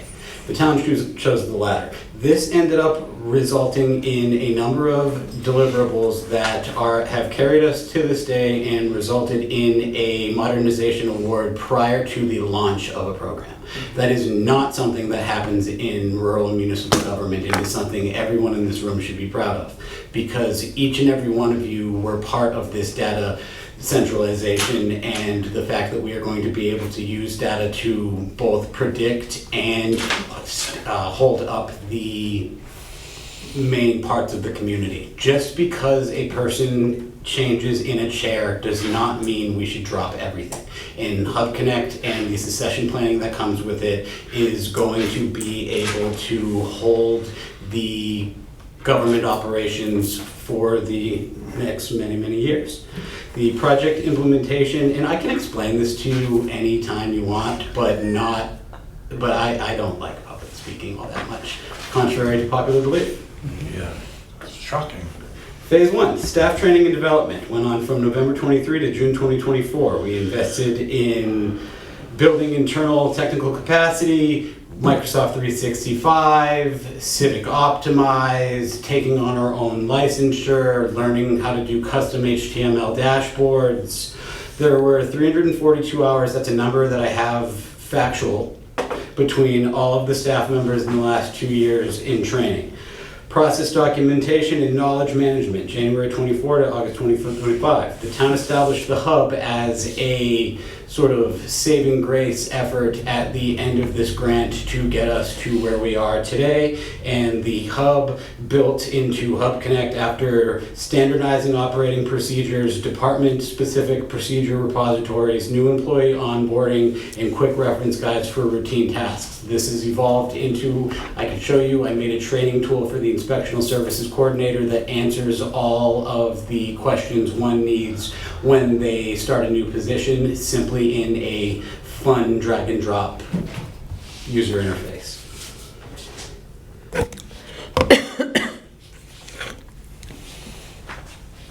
Everything changed when we discovered that Civic Optimize wasn't what we thought it was, and it was in reality going to have to be managed by the town. At that point, things were centralized, and we were able to put a lot more into this program than before by centralizing. It's right there. By centralizing all of our data and workflows into a centralized system and managing it ourselves, we put our own data in our own hands. Because for years and years and years, the town of Hubbardston got feasibility studies, did really, really impressive consultant work, digitized all of the files. We're some of the first people to hop on board with modernization software. However, we were not tying it into the way the town actually runs. When I first got here, I took this as the worst thing you can ever say is how this is the way we've always done it. And I am painfully admitting that that is not true. The most scary thing you can say is this is how it's always been done, and I refuse to think about it in any other way. By tying how we did things and do things to institutional knowledge and creating centralized frameworks and centralized automation opportunities that are available readily in the private sector, we were able to take away a lot of the boring parts. People will say, but automating town government is bad. We couldn't do the things we automate before. So now we have about 40 Power Automate flows that do things like parse data, file documents for us, and just basically steward the information from the resident all the way through its final resting place in Laserfiche as a retention document. That is at the very beginning, the open meeting, the retention data is built in then, because at that point, by baking in retention metadata at the very beginning when you were saving it, you create the ability to file things appropriately according to name, file things appropriately according to year, and create a limited need for passwords by kind of skipping the centralized systems and going directly into people's emails. Now, instead of having to log into Civic Optimize to get a building permit or soon a capital permit or a intern form, we now can automate it straight to emails. So it is taking away from the need to be tied to a desk and allows us to utilize our new systems with the services coordinators, the town clerk, and Patricia to keep the offices open more than they would have been because everyone is cross-trained or will be eventually cross-trained. By taking everything and centralizing it in Civic Optimize, which has recently changed their name to PADS. It stands for Process Automation and Digital Services. PADS? PADS. PADS, Yeah. pads, okay. Like the frog thing. Yeah, like the lily pad. Leapfrog. Yeah. Leapfrog. Okay. The Hub Connect framework components are Hub Fix, a public service management, Hub Apex, which is accounts payable, automation, which is a program developed in the town of Hubbardston that does not exist elsewhere in municipal government. One, because we made it in-house, and two, because we are in a special situation as a rural municipality where we don't have a lot of people. So it's easier to maintain this data without having to go in and reinvent the wheel every single time. We have I can show you guys it right now.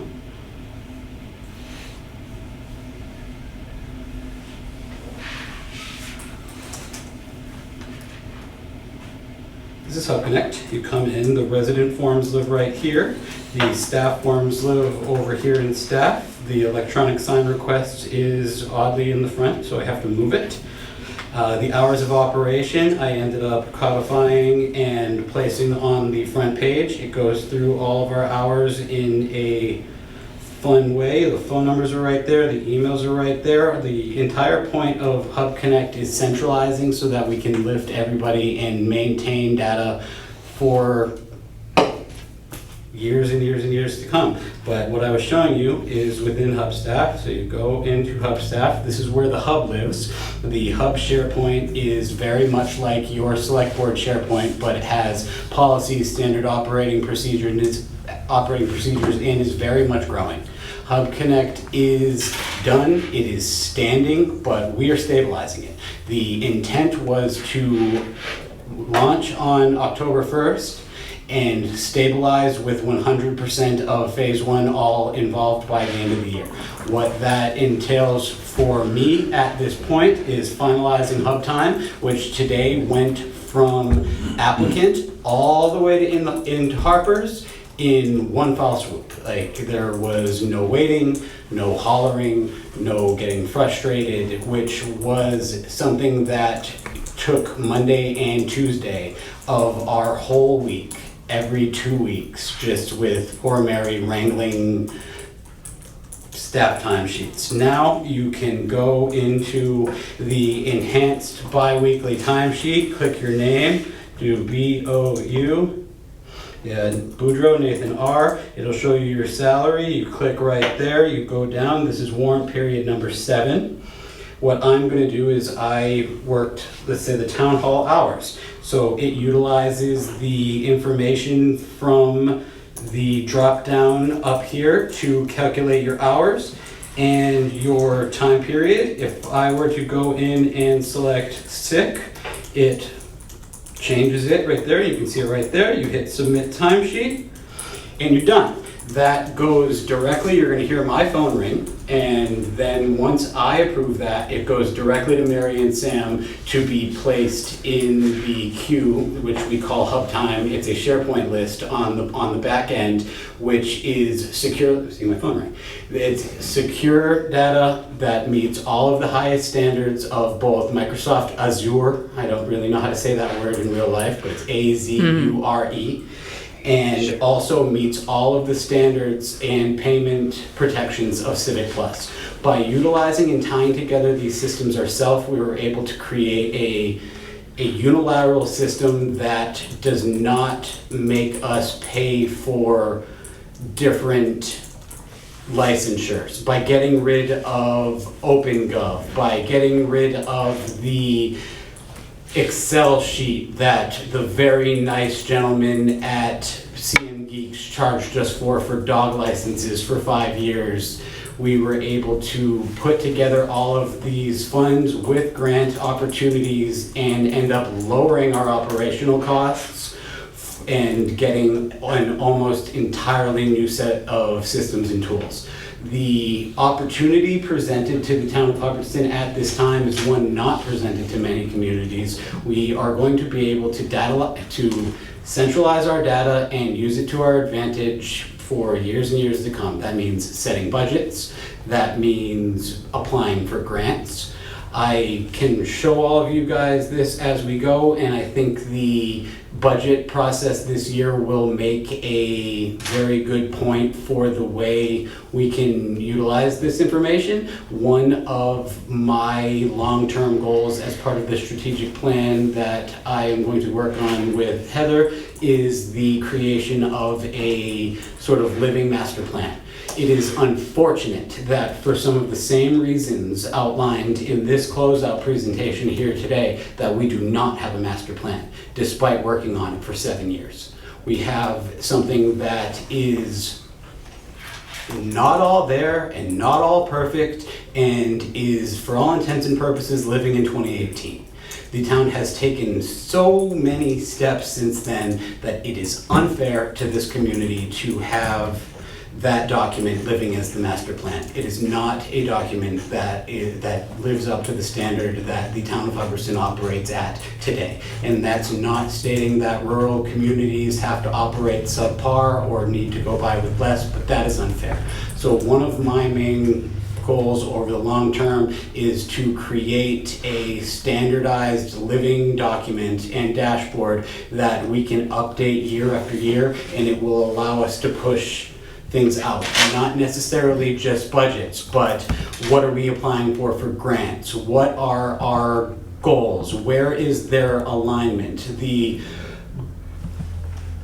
I'd like to utilize the website to tag things by project so that when a new member comes in, they can look up the word sandpit or paper crane and learn everything that's in there, and not just have it be a very, very lengthy email search. The information is there. The town has made the investment. We were able to take that investment and with pure crap luck and grit and turn it into something that we are very lucky to have. Other communities don't have the foresight to think of, and it's not just my project or my idea. Patricia was outlining onboarding workflows on a board. Mary was holding up operations while we were redesigning everything. This was truly a project in modernization, a project in succession planning, and a project in teamwork. The kind of worst part of all of this was when we moved in the middle of a winter, because it shattered all of our systems. Like, there was a time period where we were running with almost no standardized, just paper and tape and just getting by. That will never happen again.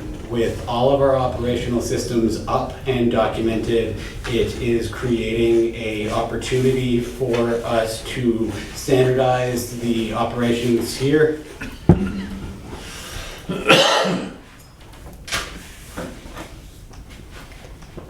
Hold on, I lost it.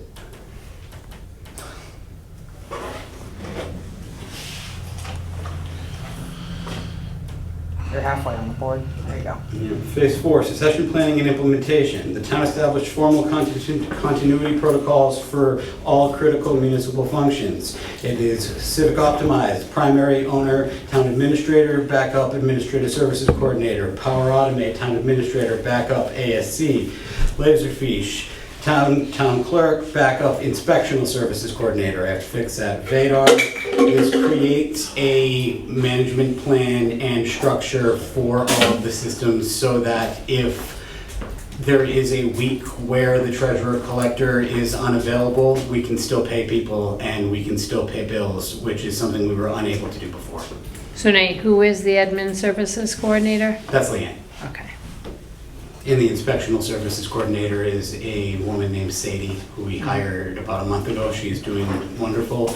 She is being trained. The absolute reconstruction of the building office is one of my highest priorities, and pulling that workflow into the Hub Connect structure. That went south because Civic Optimized promised us they could design workflows for building, electrical, plumbing, and gas, and then turned out they knew nothing about any of that. So I and my team had to step in and figure out how to create said workflows, which is the main impetus behind me withholding $8,000 from them. But long story short, we did it. And Nate, can I have a quasi follow-up question on that? So moving forward, now that we're essentially, everything is up and running and we're just trying to fix things as we go, how many hours do you expect that other people on the team other than you are gonna be putting into either working on Hub Connect or working on the implementation part of it, meaning getting it to have the right structure, flow for the building piece and so forth? Only. The good thing about Hub Connect and its digital connectivity is the fact that it is rooted in the work we are already doing. When you get an email telling you that there is X permit, that's not a permit you weren't going to get before. You were just getting it more expediently and delivered directly to your inbox.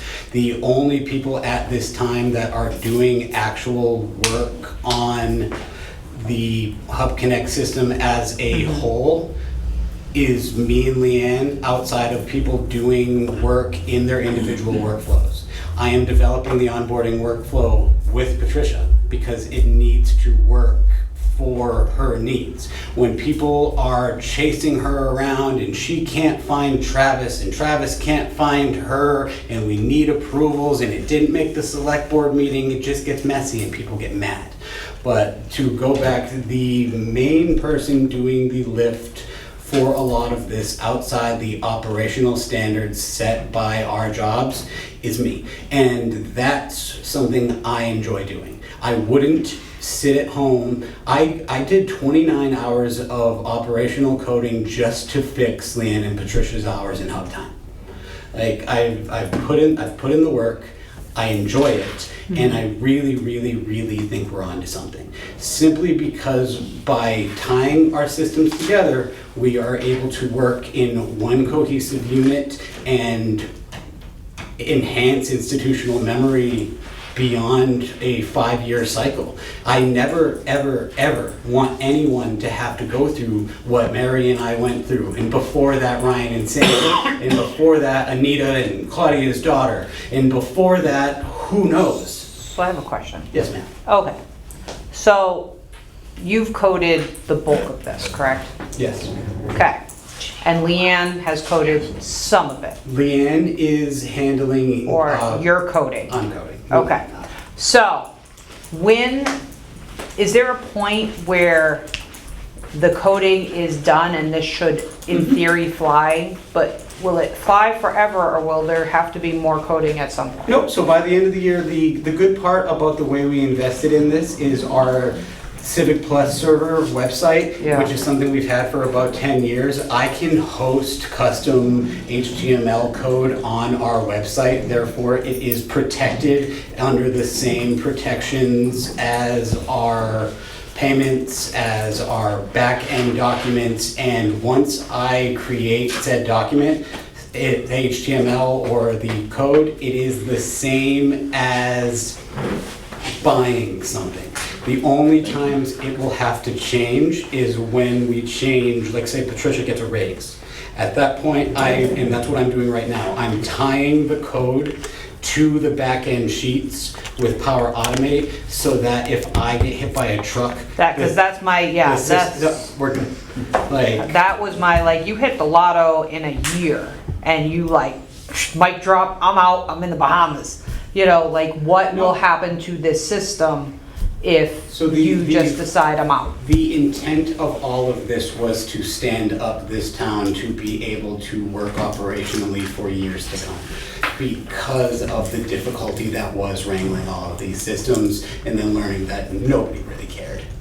Like the fact that we had passionate board members, all the way down to me and Patricia and Leanne and Mary and the woman from the Collins Center. This really was an all hands on deck thing that created a system that is going to outlive me here. Hopefully it outlives us all, because that is the plan, is to have government operate the way government should, and different people can get involved at different times when they have the opportunity and the information is readily available to them. Not in a political way, just there. And that is the goal, and the town of Hubbardston has taken so many steps towards that, even prior to me. I pretty much inherited a half-made puzzle. I don't think anyone expected me to brand it, but the pieces were there. It was Laserfiche, it was OpenGov, it was dog licenses. For a rural community, all we really needed to do was understand that it wasn't working anymore. And the things that I'm creating are creating an operational savings, not a liability. Like, HubTime stands on its own. It is a program that you could purchase for hundreds of dollars from Harper's payroll. It is going to allow us to quit time and attendance. It is going to allow us to leave onboarding, and it is going to allow us to streamline everything within our own security net, within our own standards, and within our own time. It's a very, very difficult thing to explain, and I was nervous about doing this, and I couldn't even bring myself to being able to speak like this until about 3 weeks ago, because of how complex some of the ideas based in metadata tagging and JSON schematic databasing concepts. Yeah, I know. So let's get them off the geek mode. So I know we had still grant money for training. How do you plan on implementing that and keeping training going, and also the 2 brand new people that we kind of have? Making sure they're getting trainings as well. So my intent right now is to lock up the $40,000 and figure out what exactly we have left, and then utilize that as a training fund moving forward. I have to wait until everything comes out for Taste of Hubbardston / all this stuff to really determine what's left. Okay.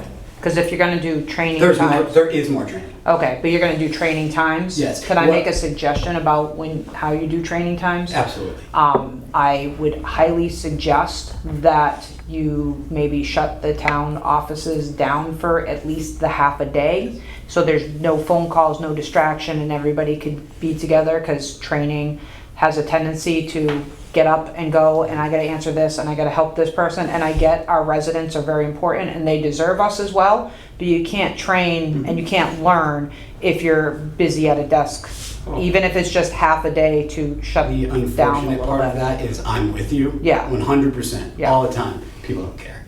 I am, but if the phone doesn't get answered, like it'll be. I actually had someone break into my office because she could not get to the town clerk and she couldn't get to Mary. She threw her shoulder into my door and got into my door because she heard me talking during my training. Because we've tried that. We've tried shutting the door. Can you do it all in one room? Voila. Here.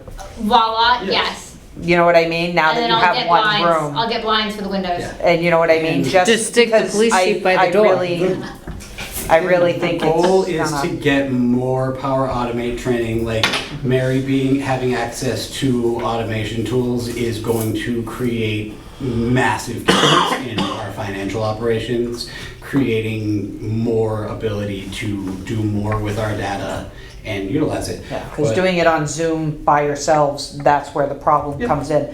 And anything in person is always better anyway. I'm looking into different opportunities to allow Microsoft 365 training at different levels, saying to have someone and do a standardized evaluation, not a test, but like come in and talk to people about like, oh, what are you comfortable with? And then go, all right, this person needs help in Excel, this person needs help, and we've already done generalized sort of base training, but we are aware Get that somebody else to come in and do everybody it. needs specialized training, and that specialized training is going to be funded from whatever is left. Don't let that linger too long. It's not gonna linger because I feel like they're gonna come asking for it, that's why. Yeah, that's what I'm saying, yeah, Yep, okay. yep. Yes, sir. So, how am I gonna word this? Just rip it off like a Band-Aid. Staff, how did staff receive all this? I mean, they had to do their regular job while all this was going on and do this other stuff above and beyond. How did staff as a whole, was there burnout involved? Stress, anxiety? I know it's all there probably, but how, they've done a lot of work, Yes. right? Along with yourself. When your options are do nothing or figure it out, Yes, unfortunately, we had to figure it out. And I understand that, but how was it received some of this was not fun. I did not enjoy the month of by June. the staff that work underneath you and I and everybody else? How was it received amongst the staff that were actually in here, getting the stuff piled on, doing the normal business as we used to do it? Now they were doing all this new stuff. How did they receive that? The buy-in was always there. It was finding the time to do the training that got people. There was not a point where I felt like people were saying, hey, we don't want to do this. It's, we don't have the time to do this. But unfortunately, the inefficient ways we were doing things before and still kind of are working our way through them now were significantly worse than any discomfort that was caused by training. And we also kind of blew everything up and moved to a new place. Like, we have a new phone system, we have a new, there's, I told Patricia this morning, half jokingly, there's nothing else we could change. All right, so now let me go somewhere else on the same idea. I brought this up years ago about staff appreciation, and I know we do a cookout for them, but how have they been acknowledged appreciation-wise for the amount of work that's gone into this whole project? We've had Other Mexican than night. verbal, We've had Mexican night, we've had donuts, we've purchased swag, all either grant funded or self-funded. We've had events, we've had training. What else did we do, Trish? That just, I don't know, But that's not, to me, that's not showing the appreciation of your staff, that you had to work as one cohesive unit, right, to get this stuff done. So how have they been acknowledged in implementing everything between the training and doing a regular job and doing all this other stuff? And you know, they probably had a lot of stuff going on upstairs. That doesn't work. How have they been acknowledged? I've never seen a town administrator write a story about how much he appreciates the work they've done on the town news before. But we're very limited in, like, the staff is very appreciated. After last summer,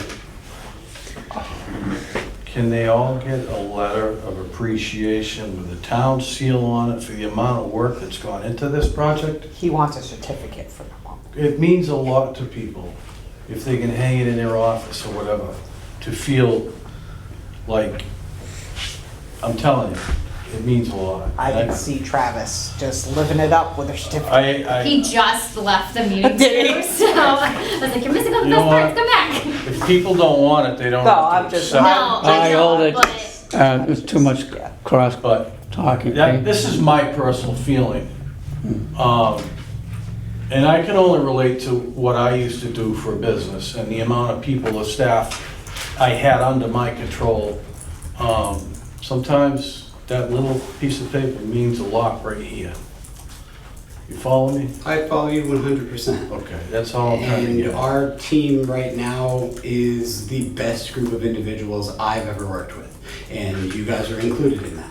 And Well, not so much. We just sit here and whatever, but, you're here more than the part-timers. well, I know that. I'm here an awful lot. All right, I'm sorry for taking up so much of this meeting, but the lessons learned, what worked. Internal capacity building over external consulting. The decision to train town staff rather than to hire consultants to build systems proved both more sustainable and more cost-effective. Staff built workflows and maintained internally without ongoing vendor dependency. Knowledge remains with the town when individuals leave, documented in the hub and in our website rather than retained in external files and brains. Low-code tools enable small-town innovation.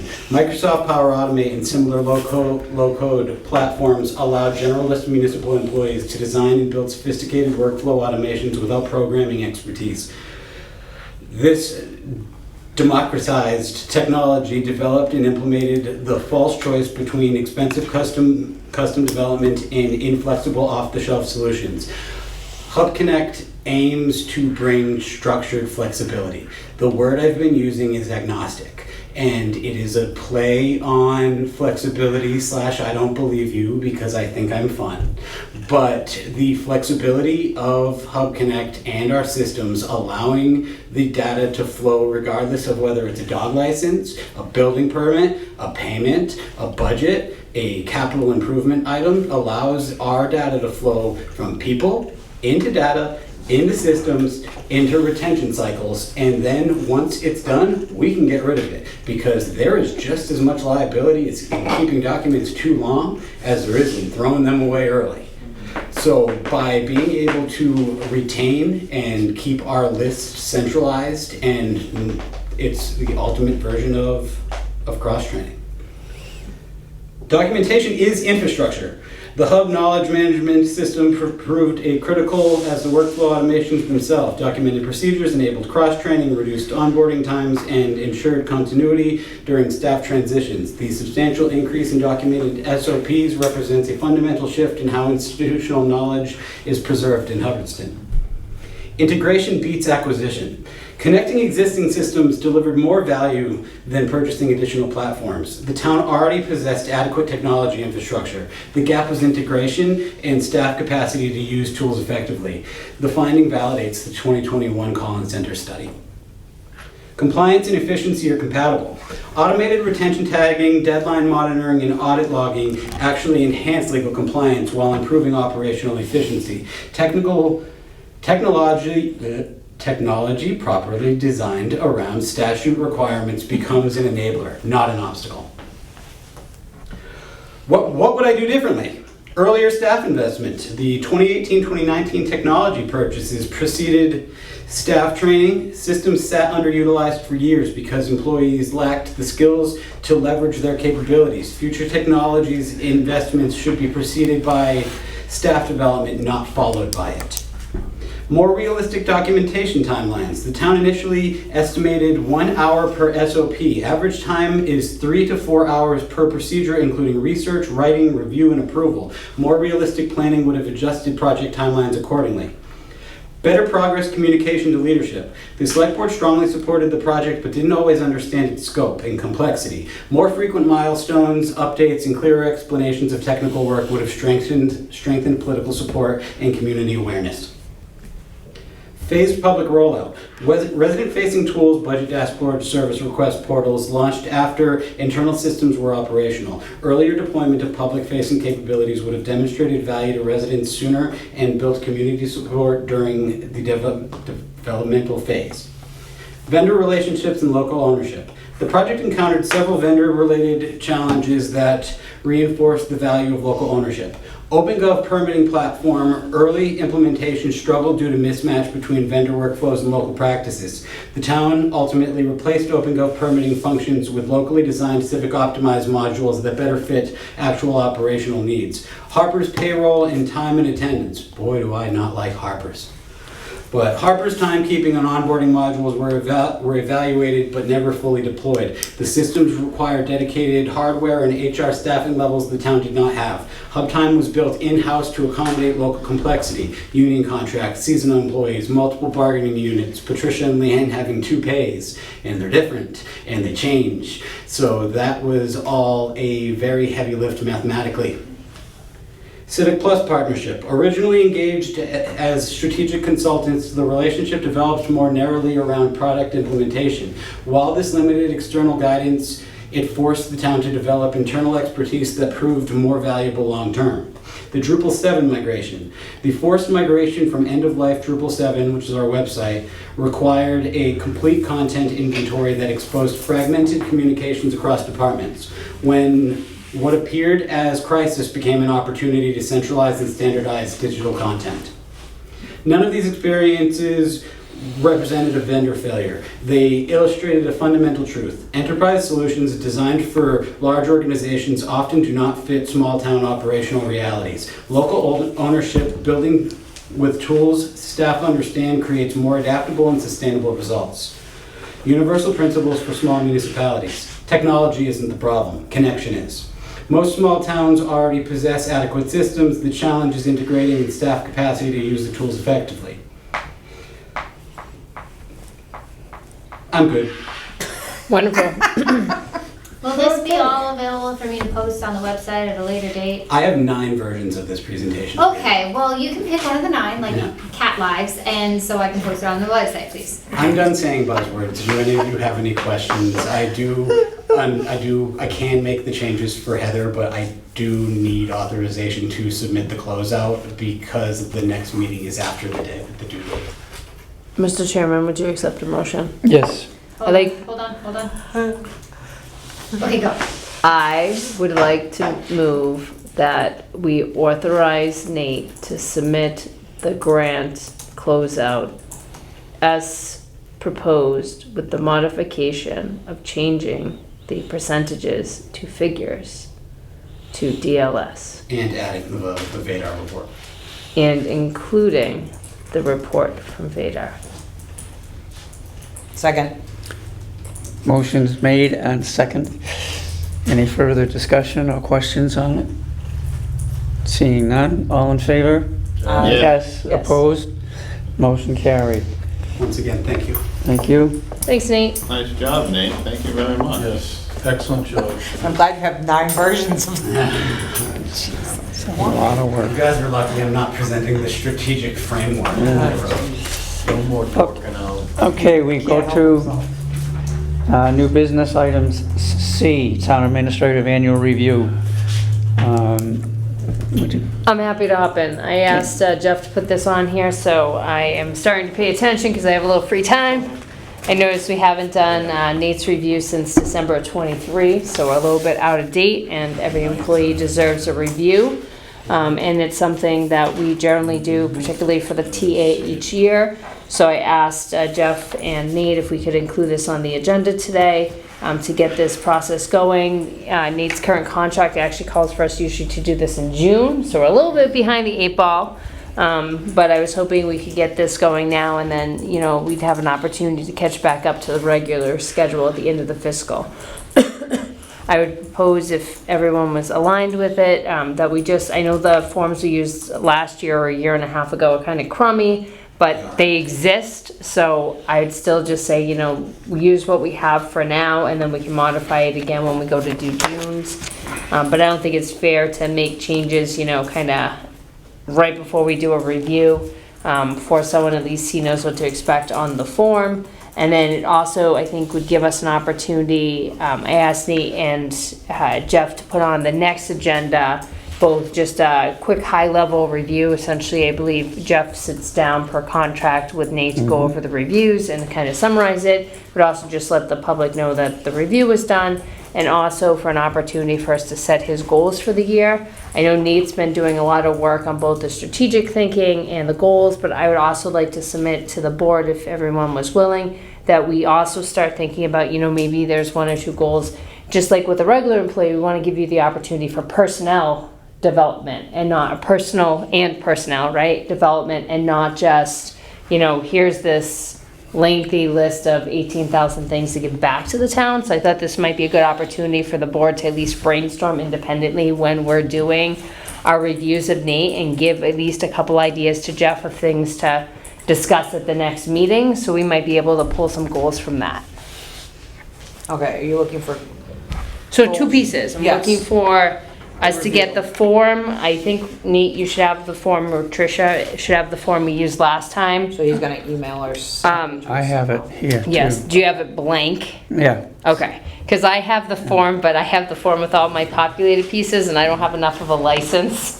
It is my- The You Word- don't have the Adobe, no. No, okay. not the Adobe. I have it in Word, but it won't let me open it on, it won't let me open it on the application, only lets me do it on the website, and I can't seem to open up the I save understand. doc. Can. So I can't zero it out. It is my hope that after this run, we update not only the town administrator's document, but the document for the staff as well. It is something we should probably take internally because, again, centralizing data will allow us to keep it in a place that can be utilized instead of in a folder where things go to die and be not known. But I really enjoy working with you guys, and I look forward to the chance to be reviewed and discuss your opportunity, discuss what you say on my work with Jeff, and then further with you guys while we outline goals. I think this is a very amazing opportunity to strategize what the select board priorities are, how they work their way through my office in conjunction with the staff, and we can set a period of goals. When I first came here, I told you guys 3 years ago, almost to the date, if we're not always trying to get better, what are we doing? And this is truly an opportunity for us to try and get better. There may or may not be some embargoed grant money coming. There are opportunities popping up all along the Route 68 corridor, not necessarily opportunities that Hubbardston has to take, but opportunities that Hubbardston could take if it fits Since we don't have the forms for them, the rural This is gonna be nature and realistic. desires of the community, and I look forward to how do building we that get for you them? guys. And then get them. Okay, what was the second half? So two pieces. Sorry. So the first I didn't is wanna the interrupt form. So I guess, do we have blank form? I can Blank? get you the form. Okay, and does anyone need a hard copy of that form? Peter needs a hard copy. KP, do you need a hard copy or an email copy? Okay. I'm looking for a quick turnaround, I sir. just love it. The look on his face. I'm trying to, Blair. A female, an electronic copy would be fine. okay, so Tricia will get that out. Mr. Perego once told me that if he was going to review me, I would know it. Okay. So, But I put on here for Jeff's sanity to see if we can get these back to Jeff by next Monday at 4. So it gives him time to put things together, and if we're each looking at trying to come up with potentially 2 goals as well that we'd like considered, that gives Jeff time to compile those for the following meeting. Okay, so what was the second half though? So that's the 2 piece. So the Okay. review and 2 goals. The review and 2 goals, and it's gonna To be, Jeff by 4 o'clock next Monday. This is all gonna be sent to you in an email with Yes, a I hope complete so. description of what was said tonight and an attached form. So we all have clarity on what we need to do and what we need to I have will ready wait by some by lingo when. and send it to Patricia and she Yeah, can send Heather, it to could Thank you, you. could you help a person out, please? Thank you. Where am I getting my hard copies from you? When are you here again? oh Jesus. Tomorrow, 8 to 3. Will you have it, Wednesday, 11 to 3. will you have it done? Yes. I can print it for you anytime. I can print it for you tonight if you really want. You can run upstairs. I will get it, if you stop by my office, please, after 9, I will have it printed. Thank you. Well, I mean, don't rush, but I'll be in sometime I tomorrow. have 16 I do voicemails. respectfully ask that if you were going to make professional training recommendations, you look at the professional training that I'm already doing. I have taken 2 HR courses this year. I'm in an MMA Management Association managers mentorship program, and I am about to start a working with staff HR sort of course on just kind of working with people and ensuring that management is presented in a positive way that helps everyone grow. Do you want to send us a list of those? Make sure we have So them that all. way we know. Yeah, so I'm not gonna remember that. We know all in one spot. I'm sure Yes. he's covered it in various reports, but I'm sure he has. all in one spot. And that's something I would, if, like, I talk a whole lot of game about data centralization. If there is a way that you think I can get information to you guys more streamlined, I am always willing to take it. If it's even, hey Nate, you sure talk a lot, like, that's. It's not the talking, it's the 400-page memos. Can I just really Can't. quick, I'm so sorry, who needs a hard copy? Just Peter? Everybody else wants electronic copies? Yeah. Just so I know who I'm sending what to, and I summarized that for you. Oh, thank you. I think we're okay. Okay? Peter likes it. Where are we at? Okay, thank you. All right. I heard the ding ding, thank you. Jeff, where are we? Before we move on, excuse me, sir, are you here for specific, because you've been sitting here all night long, I just don't want to ignore The you. dynamics. He just likes listening to us. You know what? He's I wa- I'm should sorry. really I'm gonna write a book about the dynamics. Oh, I'm just kidding. Oh, boy, based on tonight? No, I had asked you at the Hubbardston get-together about the trash contract. That was, That's what I Oh, was gonna. yeah. I thought you said there might be an update tonight. Okay, I just didn't want to ignore you It's not on the because it's been agenda, but- a long meeting and He's wanna just go in here now? for the I was gonna, whatever you entertainment. had, I was gonna go right to it. Okay. All right, the TA report? I was gonna give you guys a whole really long project list, but I'm pretty much going to just say, and I will send you an email with everything, that Peter did a really good job today at the trash meeting. We met with Casella, the only RFP submittal, and they were very cordial. Like, at the end of the day, it came, if the residents can save money and Casella can make money, then we want to do this. If it doesn't work out for everybody, then it doesn't. So there should be information coming in the next couple of weeks. Casella was told to sharpen their pencils and come back I told my with the best opportunity that would be beneficial for them and create savings for the town of Hubbardston. The municipal aggregation plan was accepted by the Department of Energy and Resources, DOER. That should be rolling out in the next few, probably months. That's the And- electric one. That's the electric thing. Yeah, I would like to thank Francois and our representatives from the electrical company that are working with us for the last 3 years to make sure this happens. It's not going to save money for residents, like hand over foot immediately, but the little savings that is going to present community-wide are going to compound over time, creating meaningful savings. When placed with the savings that we're going to be able to realize through our initiatives in dispatch, when placed with the potential savings in the RFP for trash, and when placed with a few other projects that we're working on, there are substantial opportunities to save residents, not necessarily in their tax dollars, but in another way, increasing the value that the town brings forward. Do we know when the state mandated that getting the third party is like, you can't do that anymore? I do not know that off the No. top of my head. Okay. Do we know how long this electric thing is gonna go for? Like, how long is this gonna take?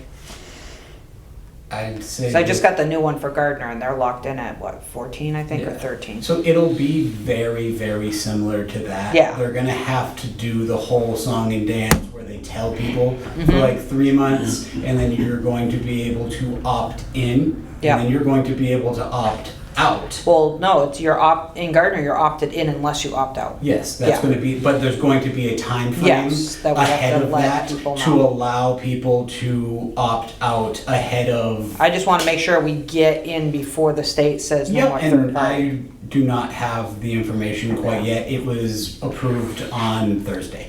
Okay. All right. So the state's doing away with the. Yeah, there's a thing I thought it was coming just down. individual households and not municipal type things. Well, that's the whole thing. If we do it by the town, Right. you can still get You that. can still do it, Yes, third party. yes, as Yeah. long as it's by the town. Right. But you won't be able to do it individually Individually, at a right. certain point. Right. The state is Jeff Awesome. doesn't care, he's got panels, so. anyway. So that takes care of the TA? I will send you guys an email. Yay! Okay. Memos. I love it. I don't think we need to say anything more on the policy things with the way we've handled it earlier tonight. So Let's not, item please. 7, we'll just skip over. So now we're at the matters not reasonably anticipated by the chair. Is there any at this particular point in time? Do you have any questions about The trash? trash thing? I can speak to you after if you'd like, or... Sure, then yes, Okay. to move the meeting along, yeah. Yes. Yeah. Even though I'm enjoying the It's yeah. Bill, right? Yes, it is. Yes, okay. Mr. Meadows, I have an incredibly detailed recording of today's meeting, so I can send that to you. I think he'd probably Really? prefer the highlights that Do you Peter wanna can sit through offer. another meeting on TV? It's good stuff, let me tell you. I didn't even swear when I was there. He did not swear. Okay, let's not get off track here. Too late. Any matters not reasonably anticipated by the chair, okay?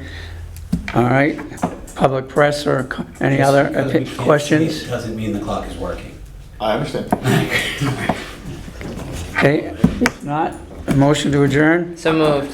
Second. Motion made and second, all in favor? Aye. Aye. Meeting adjourned. Yay.